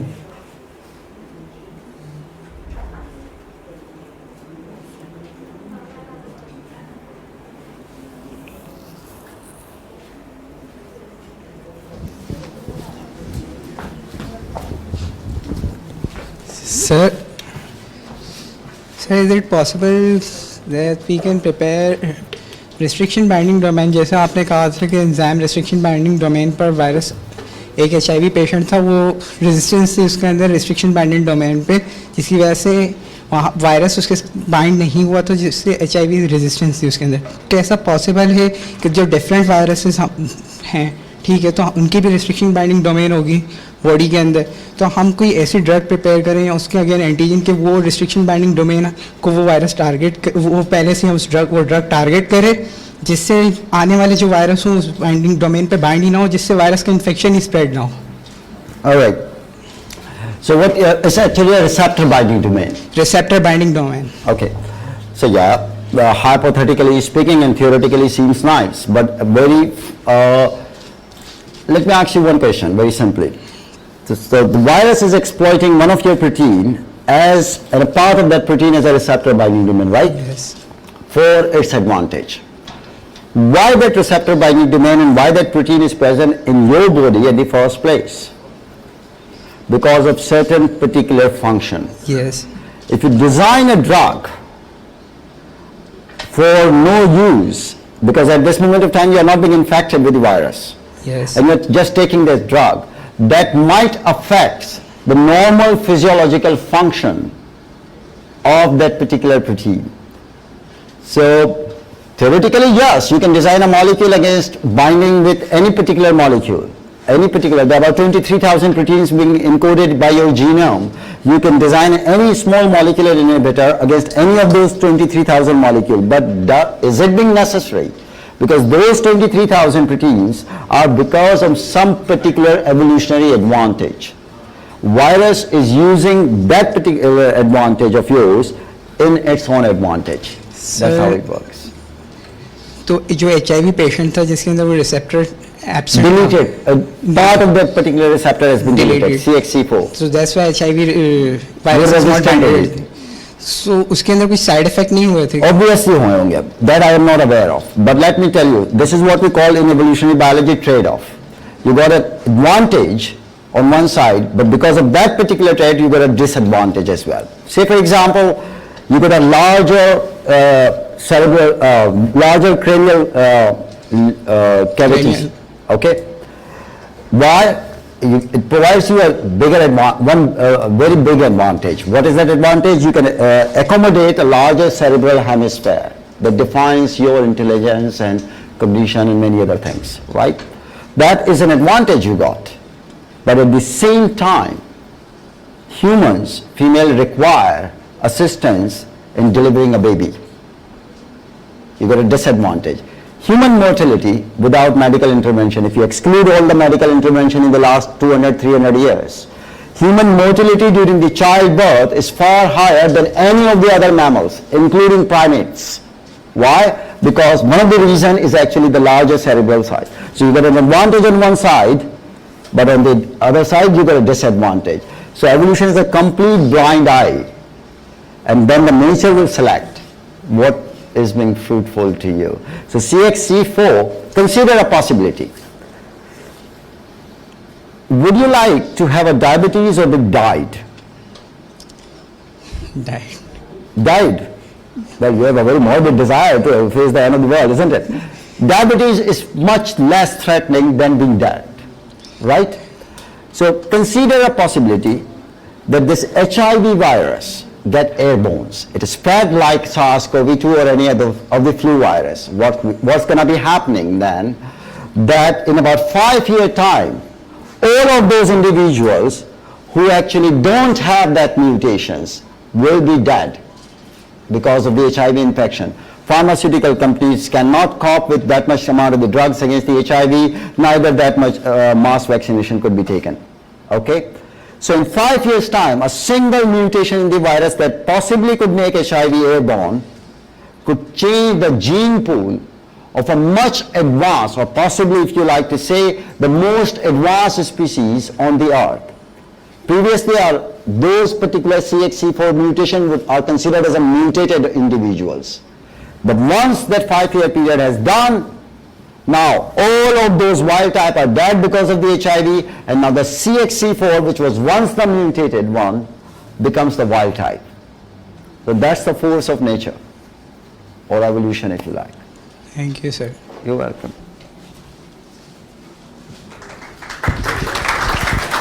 Hola.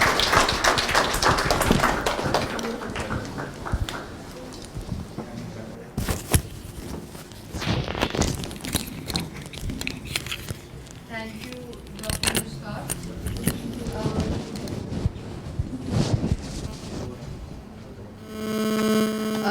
I would like to make a small announcement for the rest of the speakers. Since we are unfortunately short on time, so all of the remaining speakers are requested to please abide by the time frame, which is 15 minutes for each presentation. Moving on, our next speaker today is Professor Shah. The next lecture is going to be delivered by Professor Dr. Raza Shah. He is working on the area of nanotechnology and supramolecular chemistry. He was declared top scientist for the year 2019 by Directorate of Science and Technology, Government of KPK. He received the Civil Award Tamgha Imtiaz 2015, Atar Rahman Gold Medal 2006, and Dr. Raziuddin Gold Medal 2015 by Pakistan Academy of Sciences. He received Abdus Salam Nobel Laureate Award and selected TWA as Young Affiliate in 2010 by Third World Academy of Sciences.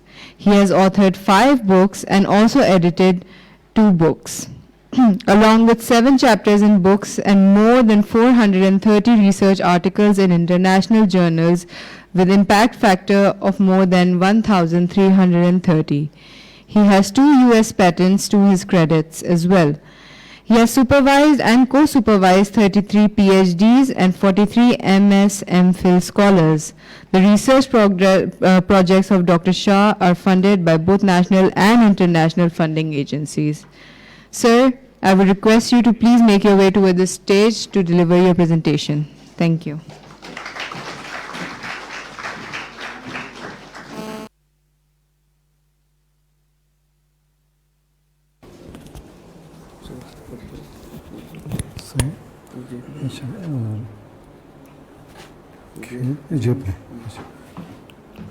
Okay, A'udhu Billahi Minash Shaitanir Rajim, Bismillahir Rahmanir Rahim. First of all, let me thank the organizer and my student, Khairbakhsh. He is not, I can't see him, but he invited me, and Mumtaz is also here, and Jubair is again here. So thank you so much for inviting me to just share some of the information about the work which we have done, and also about the thrilling world of discovery. So in next 10 to 15 minutes, I would be talking about the thrilling world of discoveries. As Dr. Mushtaq talked about more Wuhan virus and beta and these viruses. So these are all actually nanomaterials, or I would say these are the materials which you can term as nano. So the virus is also nano. So that's why this world, there was a time when these microchips were developed. So it just revolutionized the whole material sciences. But now a new paradigm shift is observed after the nanotechnology. So that what in this world, we are living in such a world where there are poor peoples and there are peoples who are having plenty. So that's what is the reality.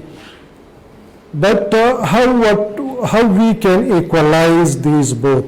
There is only one way to do that, and that is that we should invest on science and technology and discovery. So science and technology is the only way through which you can just reduce the gap between the poor and the richer. So that is why that our government, and especially government from the Islamic world, should invest more on science and technology. And as you know, that the socio-economic development is no more dependent on the natural resources. So there was a time when we were just, our elders were telling, and our older teachers were telling in the school that Pakistan is an agriculture country and we should just invest on agriculture. But it's no more the reality that if you are investing on agriculture and natural resources, you would not be included in the developed world. You would have to invest on the science and technology, and that's why I would be just giving you some glimpses and then a little bit about our own research work which we have conducted in our center. Somehow this is not working. Is that we are living in the world that truth is stranger than fictions. That's what I used to tell my student. That there was a time when the people were telling us that one can disappear. Harry Potter cloth. आप लोगों ने Harry Potter के cloth को तो वो जब वो चोगा उड़ देती थी ना तो डिसअपियर हो जाती. तो ये एक फैक्शन था. लेकिन अभी जो है जो मेटा मटीरियल से जो कपड़े हैं वो अगर आप पहन ले तो आप फिजिकली डिसअपियर हो जाएंगे. तो अब ये रियलिटी है कि ऐसे मटीरियल बन गए हैं कि जैसे आप डिसअपियर हो सकते हैं, आप लोगों को नज़र नहीं आ सकते. और ये तमाम जो कमालात है वह these are all about nano technology. Nano technology ने इस तमाम चीज़ों को यानी एक नए डायमेंशन तक लेके गए हैं.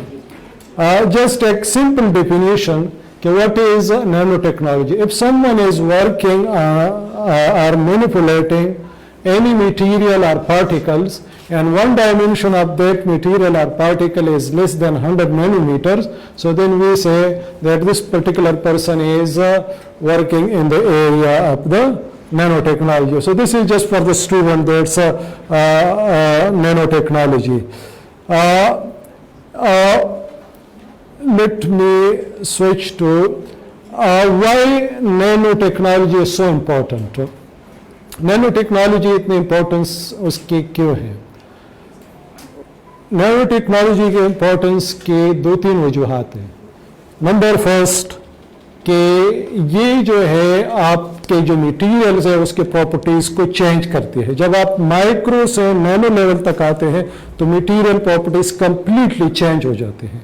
सिंपल एग्जांपल ये है कि आपने अगर गोल्ड के अंगूठी हाथ में पहनी है, आप पानी में डाल के कुछ नहीं होता. लेकिन यही अंगूठी अगर आप गोल्ड, यही गोल्ड है, you have not change the material, यही गोल्ड है लेकिन आपने गोल्ड नैनो पार्टिकल से बना ली, उसको कंप्रेस किया, फिर पानी में डाल दिया तो फिर आप ढूंढेंगे नहीं मिलेंगे, वो सोल्यूशन में कन्वर्ट हो जाती है. क्योंकि गोल्ड जो है एट द नैनो साइज पानी में सॉल्युबल है. इसी तरीके से गोल्ड जो है इनर्ट है बाय नेचर. जो केमिस्ट्री जिसको थोड़ा सा बैकग्राउंड है उसको है कि गोल्ड जो है इनर्ट होते हैं. लेकिन जब अगर आप इसको नैनो स्केल में कन्वर्ट कर लेते हैं तो वो सुपर कंडक्टर हो जाते हैं.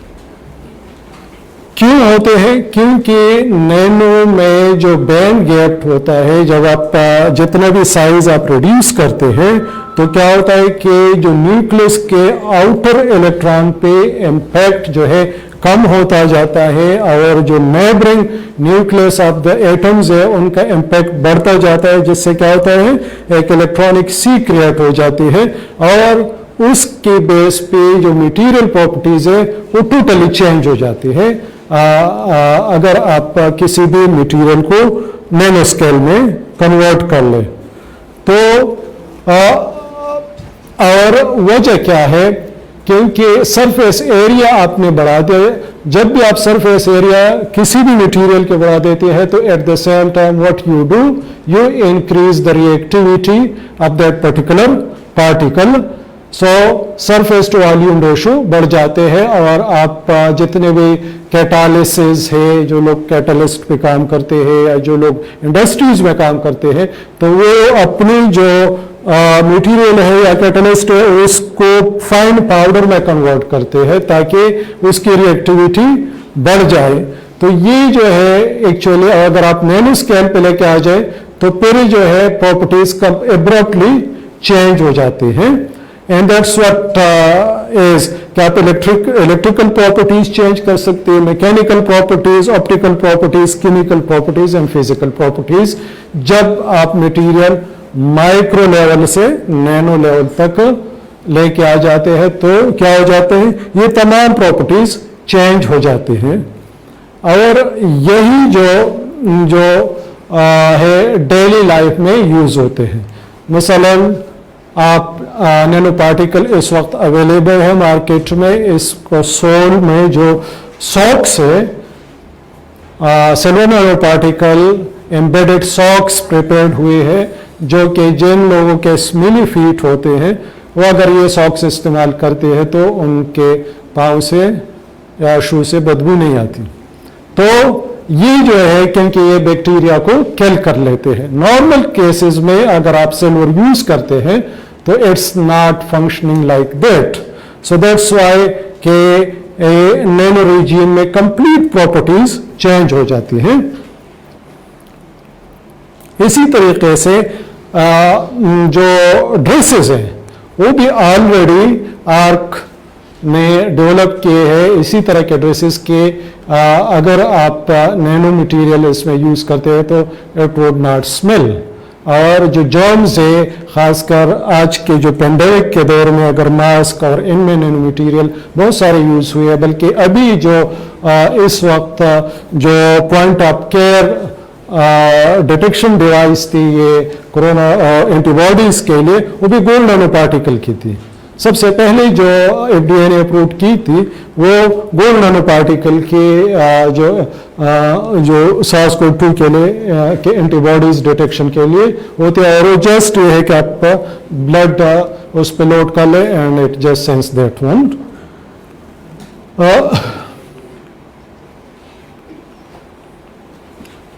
इसी तरीके से जो वायरसेस है इनको आप जो है डिजीज पर को ट्रीटमेंट के लिए यूज कर सकते हैं and that is also with the help of the nano technology. इसी तरीके से एजिंग को रिवर्स किया जा सकता है। एंड अगेंस्ट जो डेविड सेंटलेयर हैं उन्होंने यही एक्सपेरिमेंट्स कंडक्ट किए थे माइसिस पे NADH को यूज करते तो and that's also with the help of the nano technology. तो जो एज के प्रोसेस है that what one can reverse with the help of the nano technology. I would just इसी तरीके से जो एक कंसेप्ट था and again that were also the scientist use the principle of the nano technology कि orchids के plants में लुमिनेसेंट लेके आ जाए और आप जो है ये लाइट देना शुरू कर दे रोशनी में, जैसे जुगनू के जो जीन्स है they just cross with this plant. So ये जो ultra long release drug delivery system, this is the area where currently I am mostly working। कि कुछ ऐसे पॉलीमरिक मटेरियल है, कुछ ड्रग्स ऐसे होते हैं कि आपको सुबह शाम लेनी पड़ती है या हर दिन लेनी पड़ती है, तो क्यों नहीं ऐसा सिस्टम डेवलप किया जाए कि आप हफ्ते में सिर्फ एक टैबलेट ले लें, काम उसी तरह कर लें जिस तरह की आप रोज़ाना लेके मेडिसिन्स लेते या करते। तो इसी तरीके से नैनो मटेरियल्स के लिए पॉलीमरिक नैनो मटेरियल यूज़ हुए हैं, जिसमें से 15 दिन में सिंगल डोज लेके, और वो जो बहुत सारे उसमें चेंजेस हो गए, बहुत सारे ड्रग उसने रिप्लेस कर दिए हैं कि जो लोग हर रोज़ लेते थे अब वो हर 15 दिन बाद एक टैबलेट लेते हैं, and it worked and it stay in your body for 15 days. So that is something which rationalize. जो what we have done in my research group, this is just glimpses. हमने 3 बेसिक एरिया में nano medicine में 3 area में काम किया था। एक nano medicine, nano diagnostic and drug delivery system. I will just discuss one by one these. This is a bit old result कि इसमें हमने ये किया था कि मेरे कोलीग थे डॉक्टर नूरुल कबीर बांग्लादेश से, उसके साथ मिलकर हमने किया था कि हमने जो रेट्स है उसमें सिरोसिस इंड्यूस किए थे, और फिर जो FDA अप्रूव्ड ड्रग है फॉर द लिवर सिरोसिस सेलेमाइन उसको लिया था, और उनसे हमने गोल्ड नैनो पार्टिकल बनाए थे। And then we subjected these mices जो ट्रीटमेंट पे लगा दिए थे, and I would just skip this one, the details, but I just discuss the result. ये जो है जो नैनो पार्टिकल्स जो हमने बनाए थे, ये जस्ट उनके कैरेक्टराइजेशन है कि we characterize the silymarin coated gold nano particles and which shows that the size was less than 10 nanometer. तो 10 नैनोमीटर से जब आप साइज रिड्यूस कर लेते हैं, इसकी प्रॉपर्टीज जो है ट्रेमेंडसली इंक्रीज हो जाती है, क्योंकि जो साइज है, जो surface to volume ratio at this level is extremely high, that what we were able to achieve. फिर हमने जो जब ट्रीट किया माइसिस को, नॉर्मल के हमने हिस्टोपैथोलॉजी की एंड इट वाज ओके। फिर हमने जो वो ग्रुप जो ऑलरेडी इन्फेक्टेड थे, जिसमें कार्बन टेट्राक्लोराइड यूज किया था, and then we also carried out histopathology, and their liver were drastically affected. Then we just treated this with the selimyrine, one of the group, and the other we treated with our own selimyrine coated gold nanoparticle. And what we observed that a complete recovery of the liver happened when we loaded the selimyrine with the gold nanoparticles in the rats. These results are then we patented, and these are some of the results. Since there are students, I'm not going to discuss the technical details, but then what we observed that we also investigated whether our gold nanoparticle is affecting the other vital organ like kidney, liver, pancreas, or heart. But what we observed that these were not affecting the vital organs. So it means that these nanoparticles were safe, because there were at that time when we were working on this, it is like 10 years back. So there were very little information about the toxicology of the nanoparticle. So we investigated its toxicological effect, and what we observed that these nanoparticles were safe, that were not affecting the vital organs, at least at that stage. Similarly, we are also working on the multi-drug resistance bacteria, and you know that the resistance, the bacteria develop resistance against the antibiotic through a number of ways. So I just received message that I should wind up. So these are the ways. I am not going to discuss it in more detail, but what we have done, over the years, we took the commercially available drug and we tried to just reverse use them, the nanoparticle of these drugs, and reverse the multi-drug resistance. And then we just investigated them with the help of atomic force microscopy. As you see, this is the E. coli, this is a Strep aureus. So we were able to just analyze the E. coli and the Strep aureus with the help of atomic force microscopy. And then when we treated these microorganisms with our nanoparticles, we were just observing them live through atomic force microscope. And what we observed, I'll just only show results with the cifotriaxone,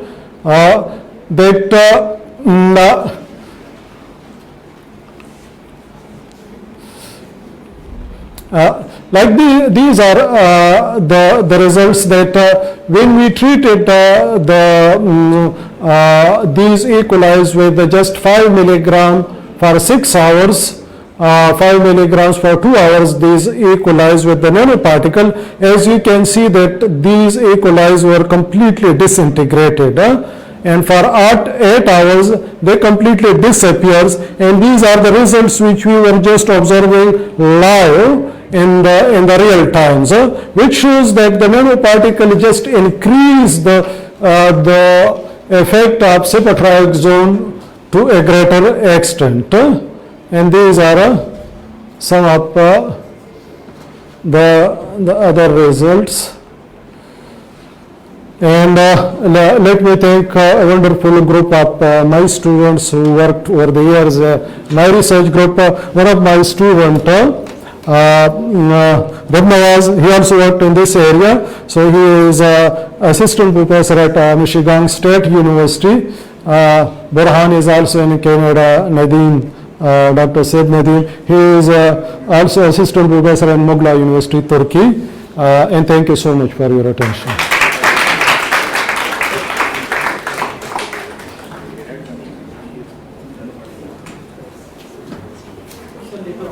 Okay.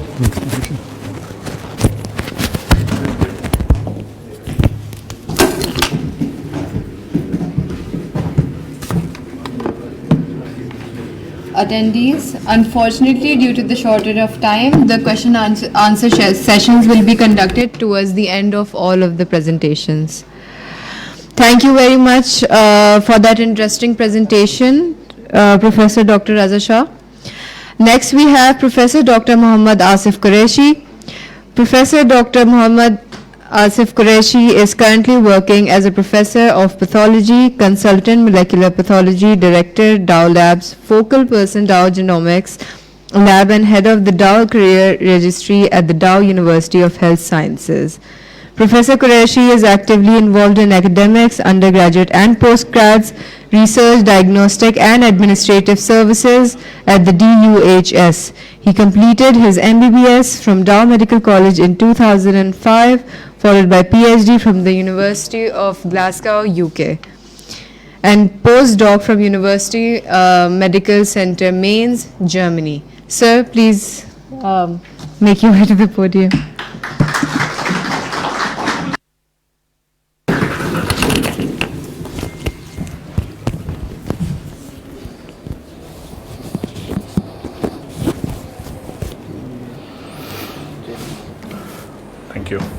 Thank you very much. Good afternoon everyone. कैसे हैं? खैरियत से सब ठीक ठाक? मुझे मेरे कुछ स्टूडेंट्स बैठे हैं ऑडियंस में और मुसलसल मैसेजेस आ रहे थे, सर टॉक छोटी रखिएगा, और मैं उनको ये रिप्लाई कर रहा था, भाई मेरी टॉक शुरू तो होने दें, आप शुरू हुई नहीं और मैं छोटी रख दूं तो the only way I can do that is just go right now and say bye bye and that was it. But I really don't want to do that. Anyways, jokes apart, I'll try to be very quick, very brief, very crisp, and would like to throw a message that I really want to throw from this platform. तो सबसे पहले doctor Kashif और सारी जो life sciences की faculty, thank you very much for having me on stage here, and I would like to tell you guys, जो audience में सारे लोग बैठे हैं, कि make use of this platform. This is propitious for you, this is important for you. ये 15, 20, 25 जो इन्होंने रिसोर्स पर्सन्स आपके लिए अरेंज किए हैं, including myself, doctor Saeed यहाँ है, मुश्ताक है, doctor Raza, and all of them, जितने भी प्रेजेंटर्स हैं, they are resource persons for you.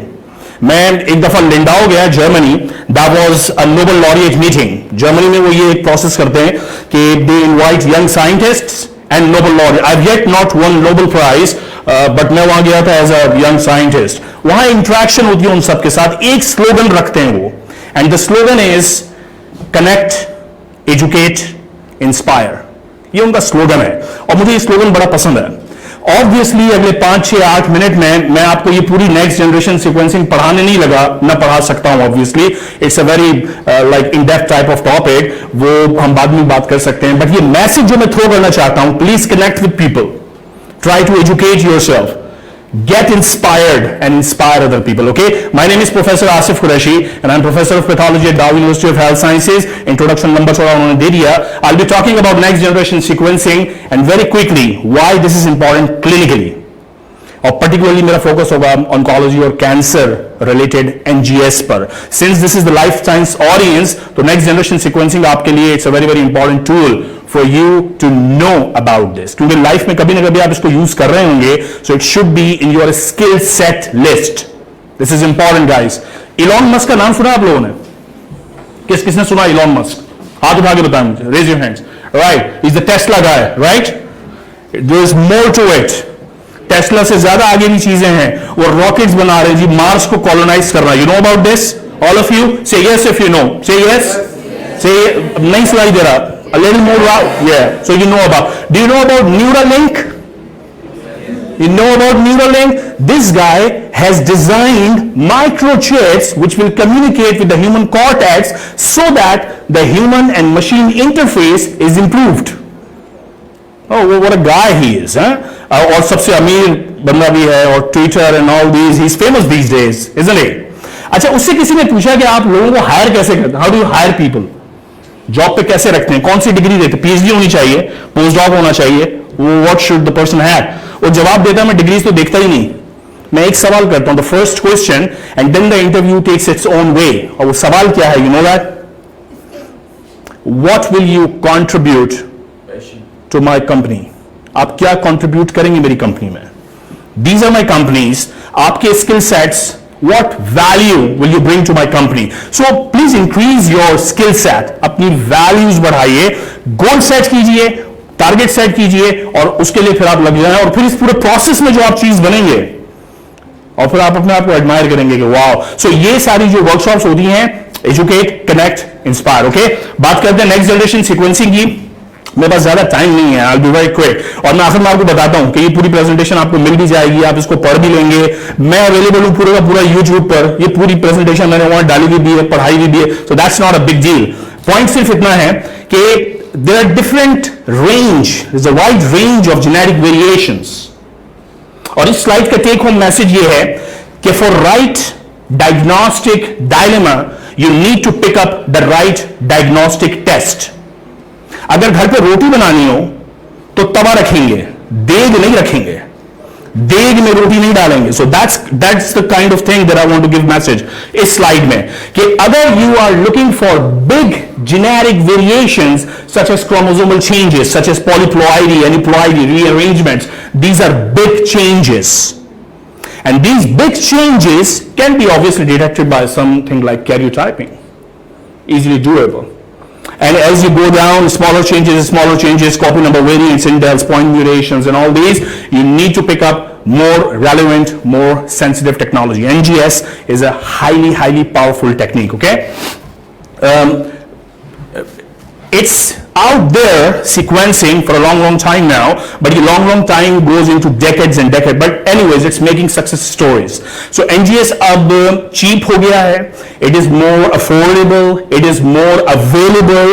So ये पूरी timeline है कि जी success story है. पहली oncogene isolate हुई थी somewhere in 1982, that was KRAS oncogene from urothelial cancer. और आज हम बात कर रहे हैं personalized medicine की. That's the other word which I want to pitch out today, personalized medicine. ये NGS का सारा खेल यही है. अगर पूरे लेक्चर को मैं समराइज कर दूं कुछ सेंटेंसेस में, तो वो ये है, किसी को कैंसर हुआ, उसका टिश्यू निकाला, उसकी होल जीनोम या होल एक्सोम सीक्वेंसिंग की, और हमें पता लग गया वेरिएशंस कौन कौन सी हैं, कौन कौन सी जेनेटिक म्यूटेशंस हैं. Some of the mutations are actionable. When we say actionable, उसका मतलब यह है कि अगर पता लग गया कि इस पेशेंट में, इस कैंसर में ये म्यूटेशन है, तो ये ड्रग दे दें, काम करेगी. ये ड्रग हर पेशेंट को देने की जरूरत नहीं है, सिर्फ उस पेशेंट को दें जिसमें ये म्यूटेशन है.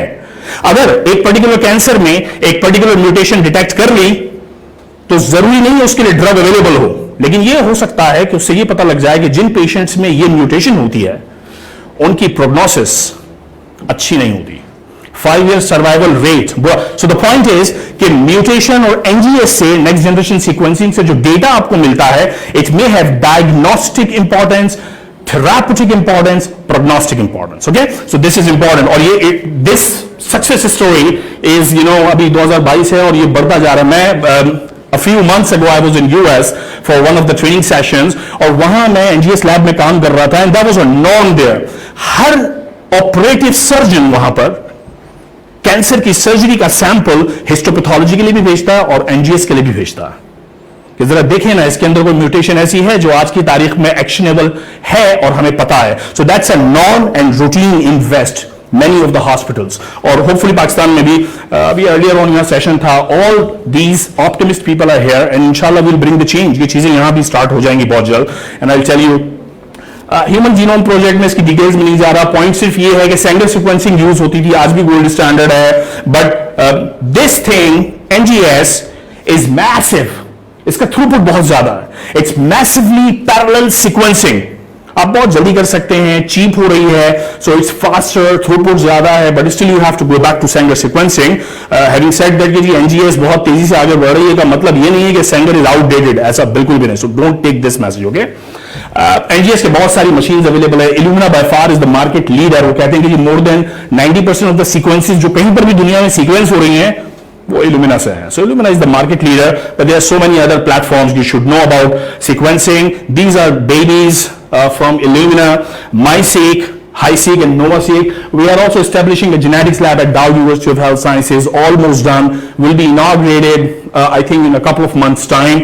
We will invite you guys there to have a look at how these machines look like और क्या workflows होते हैं. Okay, so we are getting a couple of MySeq and we are also getting a NextSeq. So these are the machines which do the sequencing and the reaction. जैसे ELISA करते हैं, PCR करते हैं, 96 well plates होती हैं, इनका जो reaction का प्लेटफॉर्म है वो कहलाता है flow cell. It's a flow cell. Okay, इस डिटेल्स में अभी नहीं जाते. ये वर्ड सुन लो, जरा समझ लो कि ये इंपॉर्टेंट है. हम कहते हैं कि massively parallel sequencing self explanatory है. मैसिवली बहुत ज्यादा, पैरेलल सीक्वेंसिंग. तो जो पीसीआर रिएक्शन यहां हो रहा होता है, because this is sequencing by synthesis, वो पीसीआर रिएक्शन एक ही पॉइंट का बहुत सारी जगहों पे हो रहा होता है. ये सारा it's going on in parallel and this is the reason इसका थ्रूपुट बहुत ज्यादा है. ओके, टेक्निकल डिटेल्स मैं इसमें भी नहीं जाता कैसे करते हैं, जस्ट फॉरगेट अबाउट इट. ये स्लाइड इंपॉर्टेंट है. हम में से बहुत से लोग लैब में काम कर रहे होते हैं, लाइफ साइंसेस के लोग भी हैं, पैथोलॉजिस्ट हैं, working in the lab. But ये जो ब्रिज है ना, कि सैंपल हमारे पास आता है और क्लिनिक में बैठा हुआ डॉक्टर आपकी रिपोर्ट का इंतजार कर रहा होता है कि उस रिपोर्ट में हम लिखते क्या है. This is how medicine work guys. Medicine ऐसी काम करती है ना, पेशेंट आपके पास आता है with some presenting complaints, doctor उसकी हिस्ट्री लेता है, उसकी एग्जामिनेशन करता है, फिर एक लेबोरेटरी इन्वेस्टिगेशन करवाने के लिए उसको लिख के देता है, ब्लड सीबीसी कराएं, एलएफटीज कराएं. सो ये जो लैब वाला बिट है ये बड़ा इंपॉर्टेंट है, क्योंकि सैंपल जो कि क्लिनिक से आपके पास आया है और इसकी रिपोर्ट वापस क्लिनिक में जाएगी, इस बीच में जितना कुछ है, this is all the laboratory investigation and this is where you and I are very important. Okay, so ये सैंपल जो हमारे पास आता है, बेसिकली हम उससे डीएनए एक्सट्रैक्ट करते हैं. Also RNA, if you are doing RNA seq, we do library preparation is a step for doing so. Sequencing करते हैं, there is a lot of bioinformatics involve and then we report obviously. और ये report फिर clinics में doctors पढ़ रहे होते हैं कि अच्छा ये म्यूटेशन है, तो इस म्यूटेशन का मतलब क्या है, मुझे ये दवाई देनी है नहीं. बिल्कुल आसान करके अगर समझाऊं, ब्रेस्ट कैंसर सबको पता है, the most common cancer in Pakistan. Breast cancer में एक ड्रग यूज की जाती है that is called Herceptin. Herceptin is a very expensive drug and is not free from side effects. उसके सीरियस साइड इफेक्ट्स हैं और बहुत एक्सपेंसिव है. हर्सेप्टिन सिर्फ उस ब्रेस्ट कैंसर के पेशेंट को देते हैं जिसमें HER2 एक प्रोटीन एक्सप्रेस होती है. यानी it is important to know कि अगर ब्रेस्ट कैंसर का पेशेंट है, ब्लाइंडली मैं सबको लिख के नहीं देता जी हर्सेप्टिन ले लें जी हर्सेप्टिन, ऐसा नहीं है. Breast cancer, then I would like to know HER2 express हो रही है या नहीं. अगर HER2 एक्सप्रेस हो रही है तो हर्सेप्टिन देंगे, पर्सनलाइज्ड मेडिसिन सिर्फ उसको देंगे जिसमें HER2 एक्सप्रेस हो रही है. Okay, so that's what the sort of NGS report. Lung cancer, there are around 500 actionable mutations known to date. Around 500 actionable mutations. और एक्शनेबल म्यूटेशंस 500 इस वक्त पता है, या उनका कोई ना कोई थेरापेटिक इंप्लीकेशन है, या डायग्नोस्टिक रोल है, या उसका कोई प्रोग्नोस्टिक रोल है. Okay, so that's pretty important stuff to know. आपको पता होना चाहिए एनजीएस है क्या, क्लिनिक्स में उसका क्या यूज है, पाकिस्तान में कहां हो रहा है. अराउंड 13-14 साइट्स इन पाकिस्तान जहां इल्यूमिना की मशीन्स रखी हुई हैं और काम हो रहा है. Now Dow is also going to inaugurate one of the centers, so you should know कि कहां सीक्वेंसिंग हो रही है. अभी मुश्ताक अपनी टॉक में बता रहे थे they did sequencing, I'm sure या उन्होंने यहां से कराई होगी या कहीं भेजी होगी बाहर. So you should know कि रिसोर्सेज क्या हैं, कहां से हमको सीक्वेंसिंग करवानी है, right. Knowing your sample is important, नहीं करते इस पे बात. जैसे जैसे चीजें इवॉल्व करती हैं डायग्नोस्टिक मेडिसिन में, चीजें आसान होती जाती हैं, they become easy. अब पैनल्स आते हैं कि जी एक पैनल ये लगा दें, फॉर एग्जांपल अवेलेबल किट है फाउंडेशन 1, ये क्या करता है जी, ये 324 जीन्स को टेस्ट करके बता देता है कि उन 324 जीन्स में से कौन सी म्यूटेटेड है. ऑब्वियसली ये 324 वो जीन्स होंगी जो किसी ना किसी कैंसर में कोई ना कोई रोल प्ले कर रही होंगी, इनके लिए कोई ना कोई एक्शनेबिलिटी अवेलेबल होगी. So these panels are available in market, there are many more than these. Okay, and this is the beauty. वो कहते हैं ना ये रिसर्च के बाद और जो सक्सेस स्टोरी का जो मजा है वो यहां है इस स्लाइड में. पर्सनलाइज्ड मेडिसिन, हाउ, मतलब मुझे तो रात को ख्वाब में भी आती है ये स्लाइड, आई होप आपको भी आए. जरा देखिए ना इसका मैसेज क्या है, मैसेज सुने. यानी अगर किसी को लंग कैंसर है और उसमें EGFR की म्यूटेशन है तो बस ये दवाइयां दे दो, पेशेंट के लिए फायदा है. हम यहां तक पहुंच गए हैं, this is a big news. At least इसके लिए क्लैपिंग कर लो यार प्लीज. यहां तक पहुंच गए. यानी एक टाइम वो था मलेरिया का कुछ पता नहीं था करना क्या है, और आज इतना स्पेसिफिक पता है कि अगर किसी को लंग कैंसर में म्यूटेशन ये वाली नहीं लेकिन रीअरेंजमेंट है इन जीन्स की, तो फिर ये वाली ड्रग देनी, कोई और ड्रग नहीं देनी. This is big, it has big impact. And imagine where we are moving towards personalised medicine. किस पेशेंट को क्या दवाई देनी है, कैंसर की management. This is high yield stuff, okay? So personalized medicine, this is an important slide for you to remember. Obviously NGS reporting is evolving, database emerge हो रहे हैं, ज़्यादा से ज़्यादा लोग ज़्यादा से ज़्यादा genes report कर रहे हैं, उनमें genetic variations report कर रहे हैं, उनकी actionability report कर रहे हैं, और ये data बढ़ता, जितना data बढ़ेगा उतनी एक्शनेबिलिटी इंक्रीज होगी. Okay, so this is obviously softwares are emerging, bioinformaticians उसमें अपना रोल प्ले कर रहे हैं. So this is obviously an evolving field, और जो कोई इवॉल्विंग फील्ड होती है वो कहते हैं बैठी गंगा में हाथ जरूर होना चाहिए. This is in guys. Scholarship की आप बात कर रहे थे, प्रोजेक्ट बनाइए अराउंड द लेटेस्ट टेक्नोलॉजीज, भेजिए पूरी दुनिया में लोगों को कि मैं इस पे काम करना चाहता हूं, देखें कैसे इजीली स्कॉलरशिप मिलती है. There was somebody saying there obviously कि मुश्किल है, obviously मुश्किल है, बट इसका सक्सेस रेट यूं है. मैं भी जब स्कॉलरशिप के लिए अप्लाई करता था, I got PhD from Glasgow scholarship, postdoc from Germany, German scholarship. Scholarships are available, लेकिन 100 लोगों को लिखें और एक्सपेक्ट करेंगे 2-3 लोग जवाब देंगे. तो जब मुझे लोग कहते हैं ना सर कोई जवाब ही नहीं देता, तो मेरा अगला सवाल होता है 100 लोगों को लिखा, 100 emails, did you send out 100 emails? नहीं सर 100, तो आपके ख्याल में क्या मतलब, आप फारिग बैठे हैं, आपने ईमेल की, आपको बोले आ जाए जी आ जाए, ऐसा नहीं है. It's not like this. So you have to work hard if you want to achieve something. Okay, so that's the take-home message.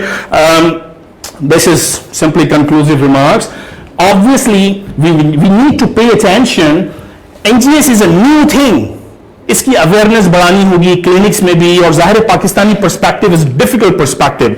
यहां मैं जब जाता हूं ऑन्कोलॉजिस्ट से बात करता हूं, क्लिनिशियंस के साथ बैठता हूं कि जी ये एक चीज है जो हम पाकिस्तान में इंट्रोड्यूस करने लगे हैं डाउ यूनिवर्सिटी के प्लेटफॉर्म से.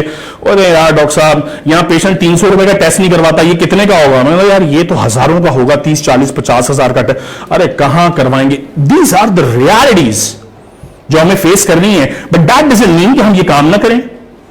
So we have to know कि जी क्या ground problems हैं, और उसमें रहते हुए we have to find the solutions. Okay, cost still is a major challenge. I think we should not have more facilities because these equipment are very expensive. 8-8 crore का एक equipment है, और हमारे पास पाकिस्तान में 13-14 जगहों पर रखा हुआ है. और 24-15 की जगह हमारी एडाओ की। मेरे ख्याल है this has to stop. Centralise facilities हों प्रोविंशियल लेवल्स पे और सब उस फैसिलिटी को यूज करें इज द सॉल्यूशन, और इससे कॉस्ट भी कम होगी obviously. Personalise medicine require NGS testing, very very important, और ये पर्सनलाइज मेडिसिन का कॉन्सेप्ट लेके जाना है आज यहाँ से स्टूडेंट्स। अवेयरनेस बढ़ानी है not only in the clinicians but also in the patients, okay.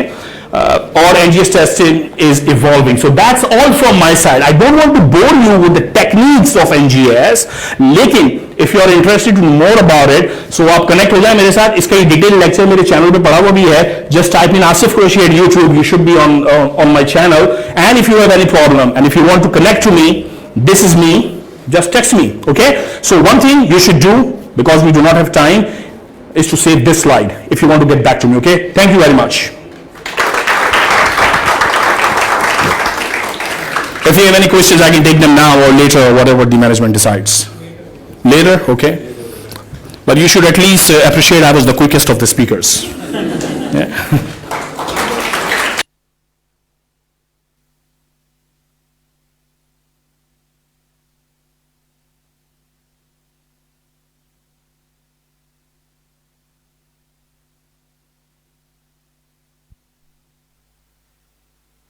Thank you very much for that very interesting presentation. It was precise but very thorough. Next, last but certainly not least, we have Dr. Sikandar Azam. Dr. Sikandar has research experience particularly in computational chemistry and molecular dynamic simulations of protein complexes to understand their structural and dynamical aspects and role in biological systems. Dr. Sikandar accomplished his PhD from the University of Innsbruck, Austria in 2009 and had postdoctoral experience in the US and Europe. Furthermore, he is a member of the Pakistan Academy of Sciences and IWAS Young Affiliate, who established Computational Biology at the National Center for Bioinformatics, Quaid-e-Azam University, where he is serving an associate professor. Dr. Sikandar has achieved 5 national and 5 international awards. Ernst Mach Follow-up Award has recently been awarded to him by the Austrian Science Foundation. He is the reviewer and editorial board member of many international journals. Recently, one of his researches on COVID-19 was published in PLOS1 and European Journal of Pharmaceutical Sciences, and he will discuss some of his findings with us. Dr. Sikandar, please make your way to the stage and present your findings.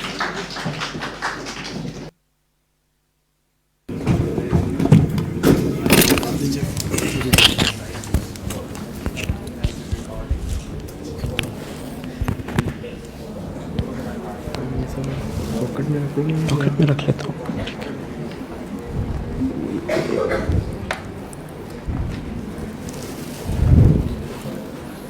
इससे next ऐसे।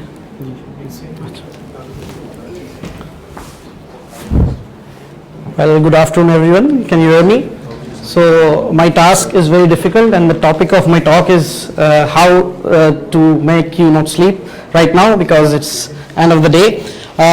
Thank you for the nice introduction, and thank you for Professor Dr. Kashif and his team, and Dr. Hamad Kiani and everyone who has given me opportunity to speak.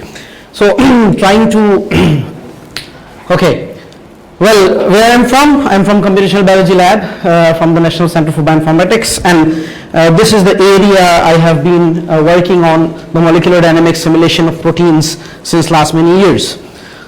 So computational biology is actually the, well, it's an amalgam of various disciplines which is actually, you need the information of genomics, proteomics, and you need the information of molecular biology, and certainly you will collect all those information and combine it with the computer interface, and then you know what is computational biology. So this is the opening area of bioinformatics, where graduates and undergraduates are highly in demand. So I will skip those things which already have been discussed. So this will be the outline of my talk. So As you know, the computer speed and capacity have paved a new way, opening new horizons, new disciplines. So just same like there was a time when people were sending their letters in hard form, now you have, of course, email, Facebook and all that. So the computational biology has actually revolutionized all other fields as well, which are mentioned here. So starting with I will skip this.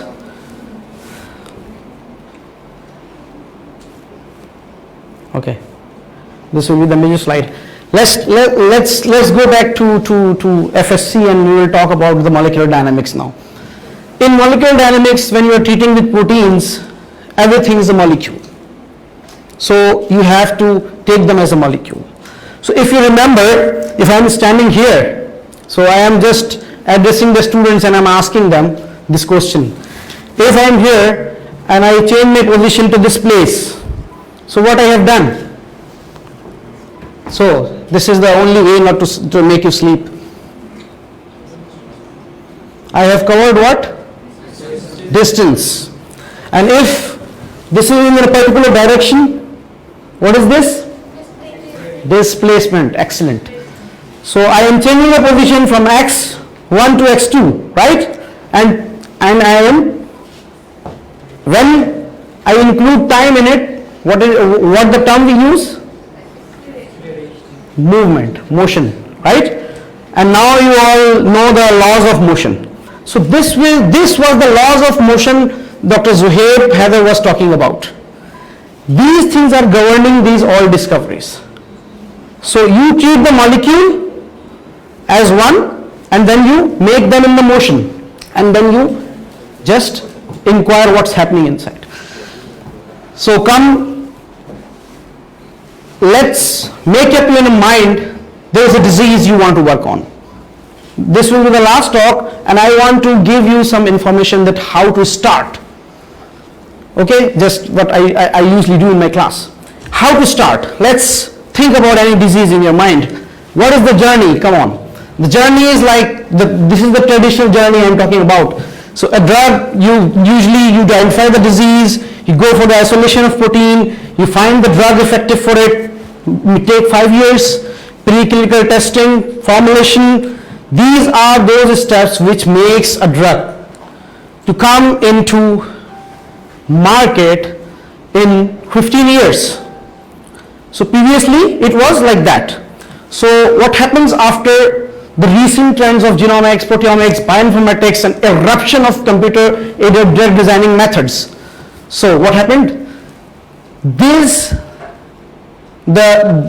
duration which was actually required for the previous traditional method has been reduced to a large extent, right? So I am not going into the detail of these techniques. This is high throughput screening. What we are doing, we are doing as our work. So this is the main combinatorial chemistry. You see, it's a journey of having a lot of compounds. We started with the 9 lakh compounds, right? With 9 lakh compounds, we filtered 7 lakh compounds. And after that 7 lakh compounds, we came back with the computational methods to 100 compounds. These 100 compounds were further tested and we came up with 74 compounds. So I'm not very much overwhelmed, but scientists are unable to circumvent the problem of antibiotic resistance because we don't have much antibiotics. We don't have options. So cutting this into short, this is the combinatorial chemistry which I want to talk about, but okay, I will give you the hint that, did you remember the carbon chains? Right? The 3 carbon chain is propane. And if there is a Cl attached, it is chloro. So just imagine in your mind that the property of just propane and chloropropane will be different, right? Okay? So these are the possibilities which we play with the functional groups, and we have enormous amount of softwares through which we can screen millions of compounds, and there are jobs in Europe, in US for you people. If you are good screener and you can screen, there is a capacity, okay, he can screen 2 million, 3 million, 4 million, is something like that. So going ahead, molecular modeling, this is another domain of bioinformatics and molecular dynamics. When the modeling was improved, it's not modeling, it's molecular modeling. So it's different from that modeling.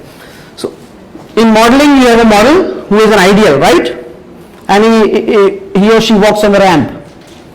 And molecule, you have to select a molecule which is ideal to be a drug. And when you watch it in the software, this is called molecular modeling. So I related. Well, 10 to 15 years, and there is a huge cost. Just Dr. Iqbal Chaudhary also mentioned that there is billions of rupees which is required. Okay, now I am trying to solve your problem. You people are tired? Yeah. So here is so when you are tired, when you are fatigued, you are like having a headache, fever, something should come in the mind. Here are just numbers. I have shown this to slide. This number is actually, these are just numbers, right? But this is the number 1877, when there was a person who actually synthesized a drug, right? In 1893, it was first used by von Neumann to the human.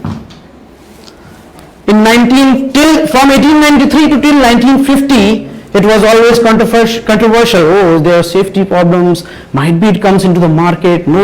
There are this problem, that problem.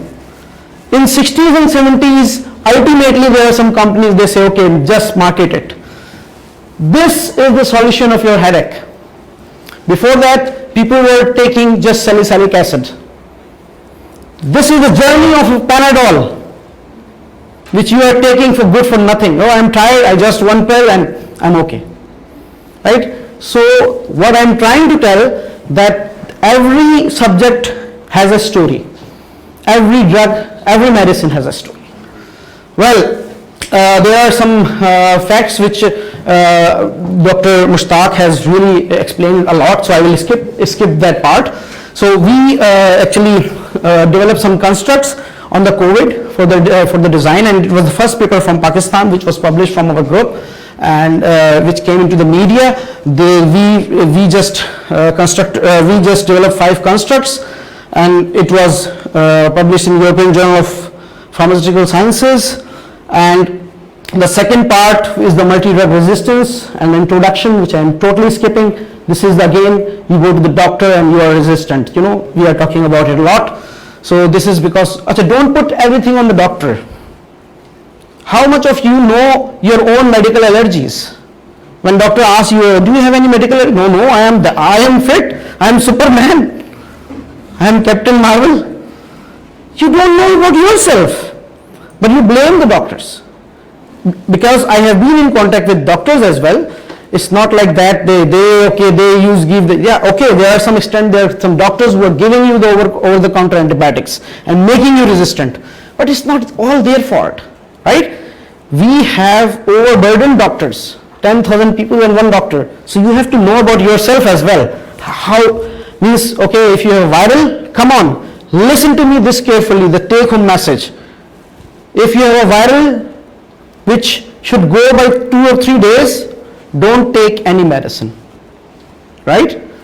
You feel it, okay, this is some allergy, don't go for the extra medicines on it. Okay, I'm skipping this because these are introductions, and then I will come.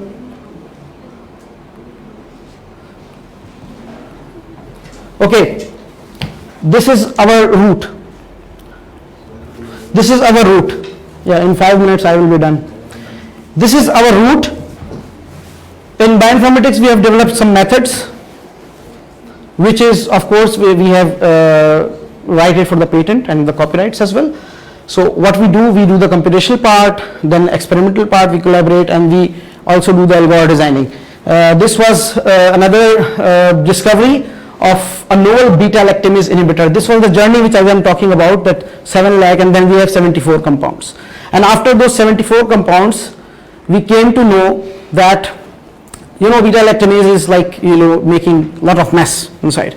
So we came up with the inhibitor after in collaboration with US in Maryland. So we came up with one single compound after that journey, and that compound was very effective. So what is antibiotic resistance that you already know, right? That this antibiotic when binds, it's not functioning, right? So what should we do? Okay, let's see, this is a bottle. Okay, I can't go from this side, and I'm in desert, there is no water, I am in Sahara. I have this pointed nib with me. How can I, if I want to drink water, what I will do? Yes, thank you. I will make a hole. So our compound is doing that. We are giving it for combination therapy. I don't know, means I am unable to explain all that paper. You can go for the PLOS one, this paper, and you can watch the details. So this is the thing which our compound is doing. So this was a journey of 3 and 4 years through. We worked with the SILCs, with the charm person, Alexander Mackerel, and Adrian Mulholland. So we have some collaborations in UK and US. So this is what actually was happening. With our inhibitor, without our inhibitor, it was everywhere in the resistant, in the clinical strain, and everywhere it was doing that function, and it was okay. But when we applied the inhibitor, it was stopping the beta-lactamase to be. So we checked it in recent cutting-edge technology of molecular fragmentation, which is called SILCs. It's not mere docking, it's not mere dynamics. It's the dynamics which has been an amalgam of charm and amber. So I will not go into the detail. There are respective sites which are actually working. So we found some respective sites. Then after side by side we're checking it in the experiments, and we found good values for compound number 11, which we have filed. So when we check in the bacterial cell wall, inside the cell wall, the penetration was very good for that compound. So, well, I will not go into the detail of this article, except that I have presented a theory here, which is called theory of retaliation, that we all should be responsible for what we are having, for a balanced diet, for a better balance of ecosystem. Not always, don't go for the meat because it is making an imbalance. You should have a balanced consumption. So this theory of retaliation is there, that we are consuming the bats and all the animals, and they are retaliating it. So if anyone is interested, I can give this paper to you. You can read it out and you can know what is the exact theory of retaliation is. What I am trying to tell is that that the overconsumption of these food and unbalanced consumption is actually lethal. So last but not least, this is my research at a glance, in which my group is working. I have produced 60 MPhil students with 5 PhD students. These are our methods which we actually developed for. One is indigenous method with my student. So if you say there is no job, my student has completed his PhD in December. In April, he was having H1 visa for US and a job, and his salary was actually more than my salary, and he was in industry in Maryland. So it's not that job will come to you, it's you will make the job. It's like water is running itself and making a way.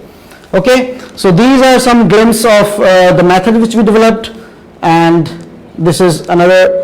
Okay, this is my group. These are our activities, and these are my collaborators. I am very thankful to them.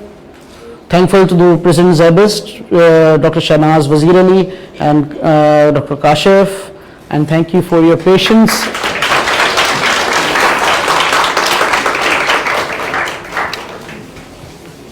Well, I am open to questions if there is any.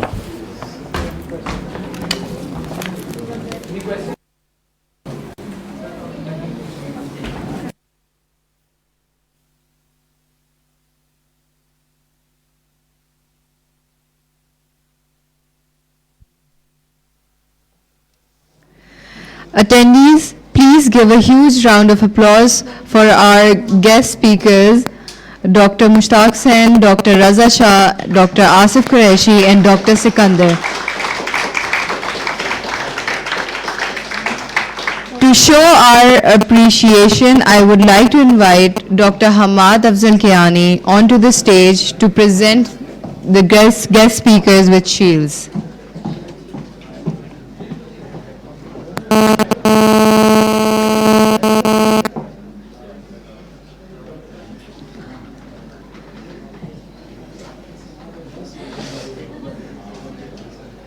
Honorable guests, as you hear your name, please make your way towards the stage and receive your shields. Professor Dr. Mushtaq Hussain.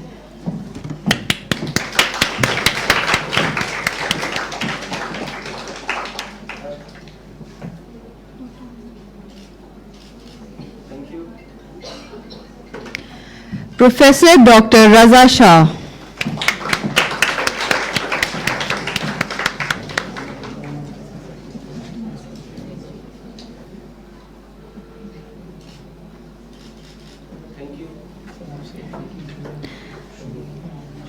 Thank you. Professor Dr. Mohammed Asif Qureshi.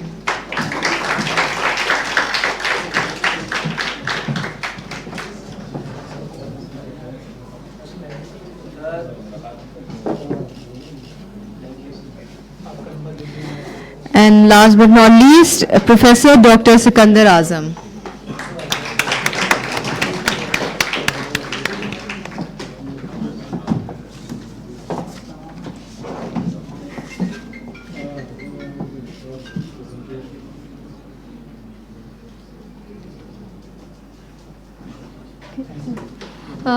I would now like Dr. Hamad to present the shield to our Master of Ceremony today, Anusha Khan, as a token of appreciation.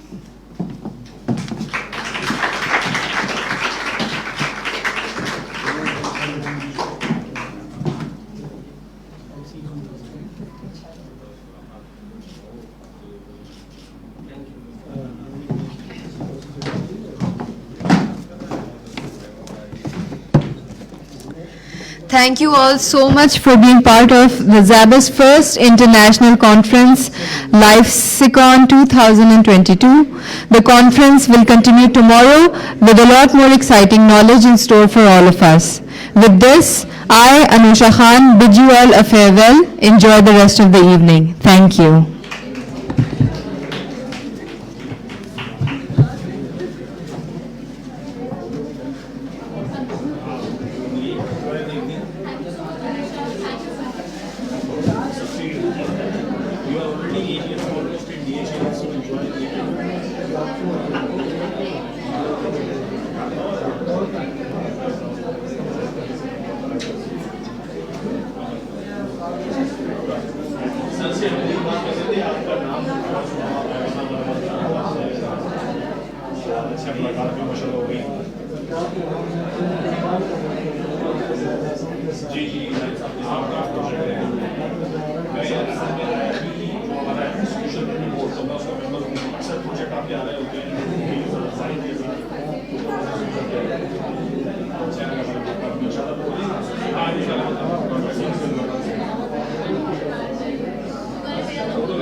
Photo दिखना चाहिए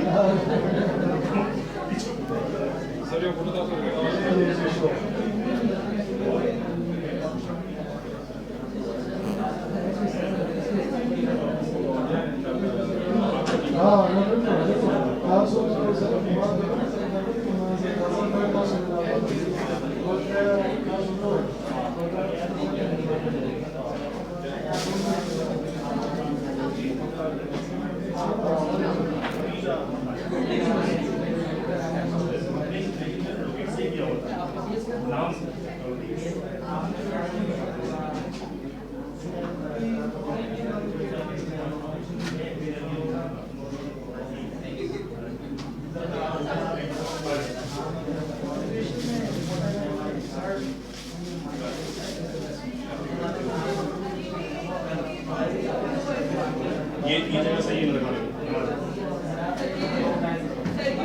चलो आ जाओ भाई जल्दी आओ क्या वो mobile में इशू है नहीं सर मोबाइल है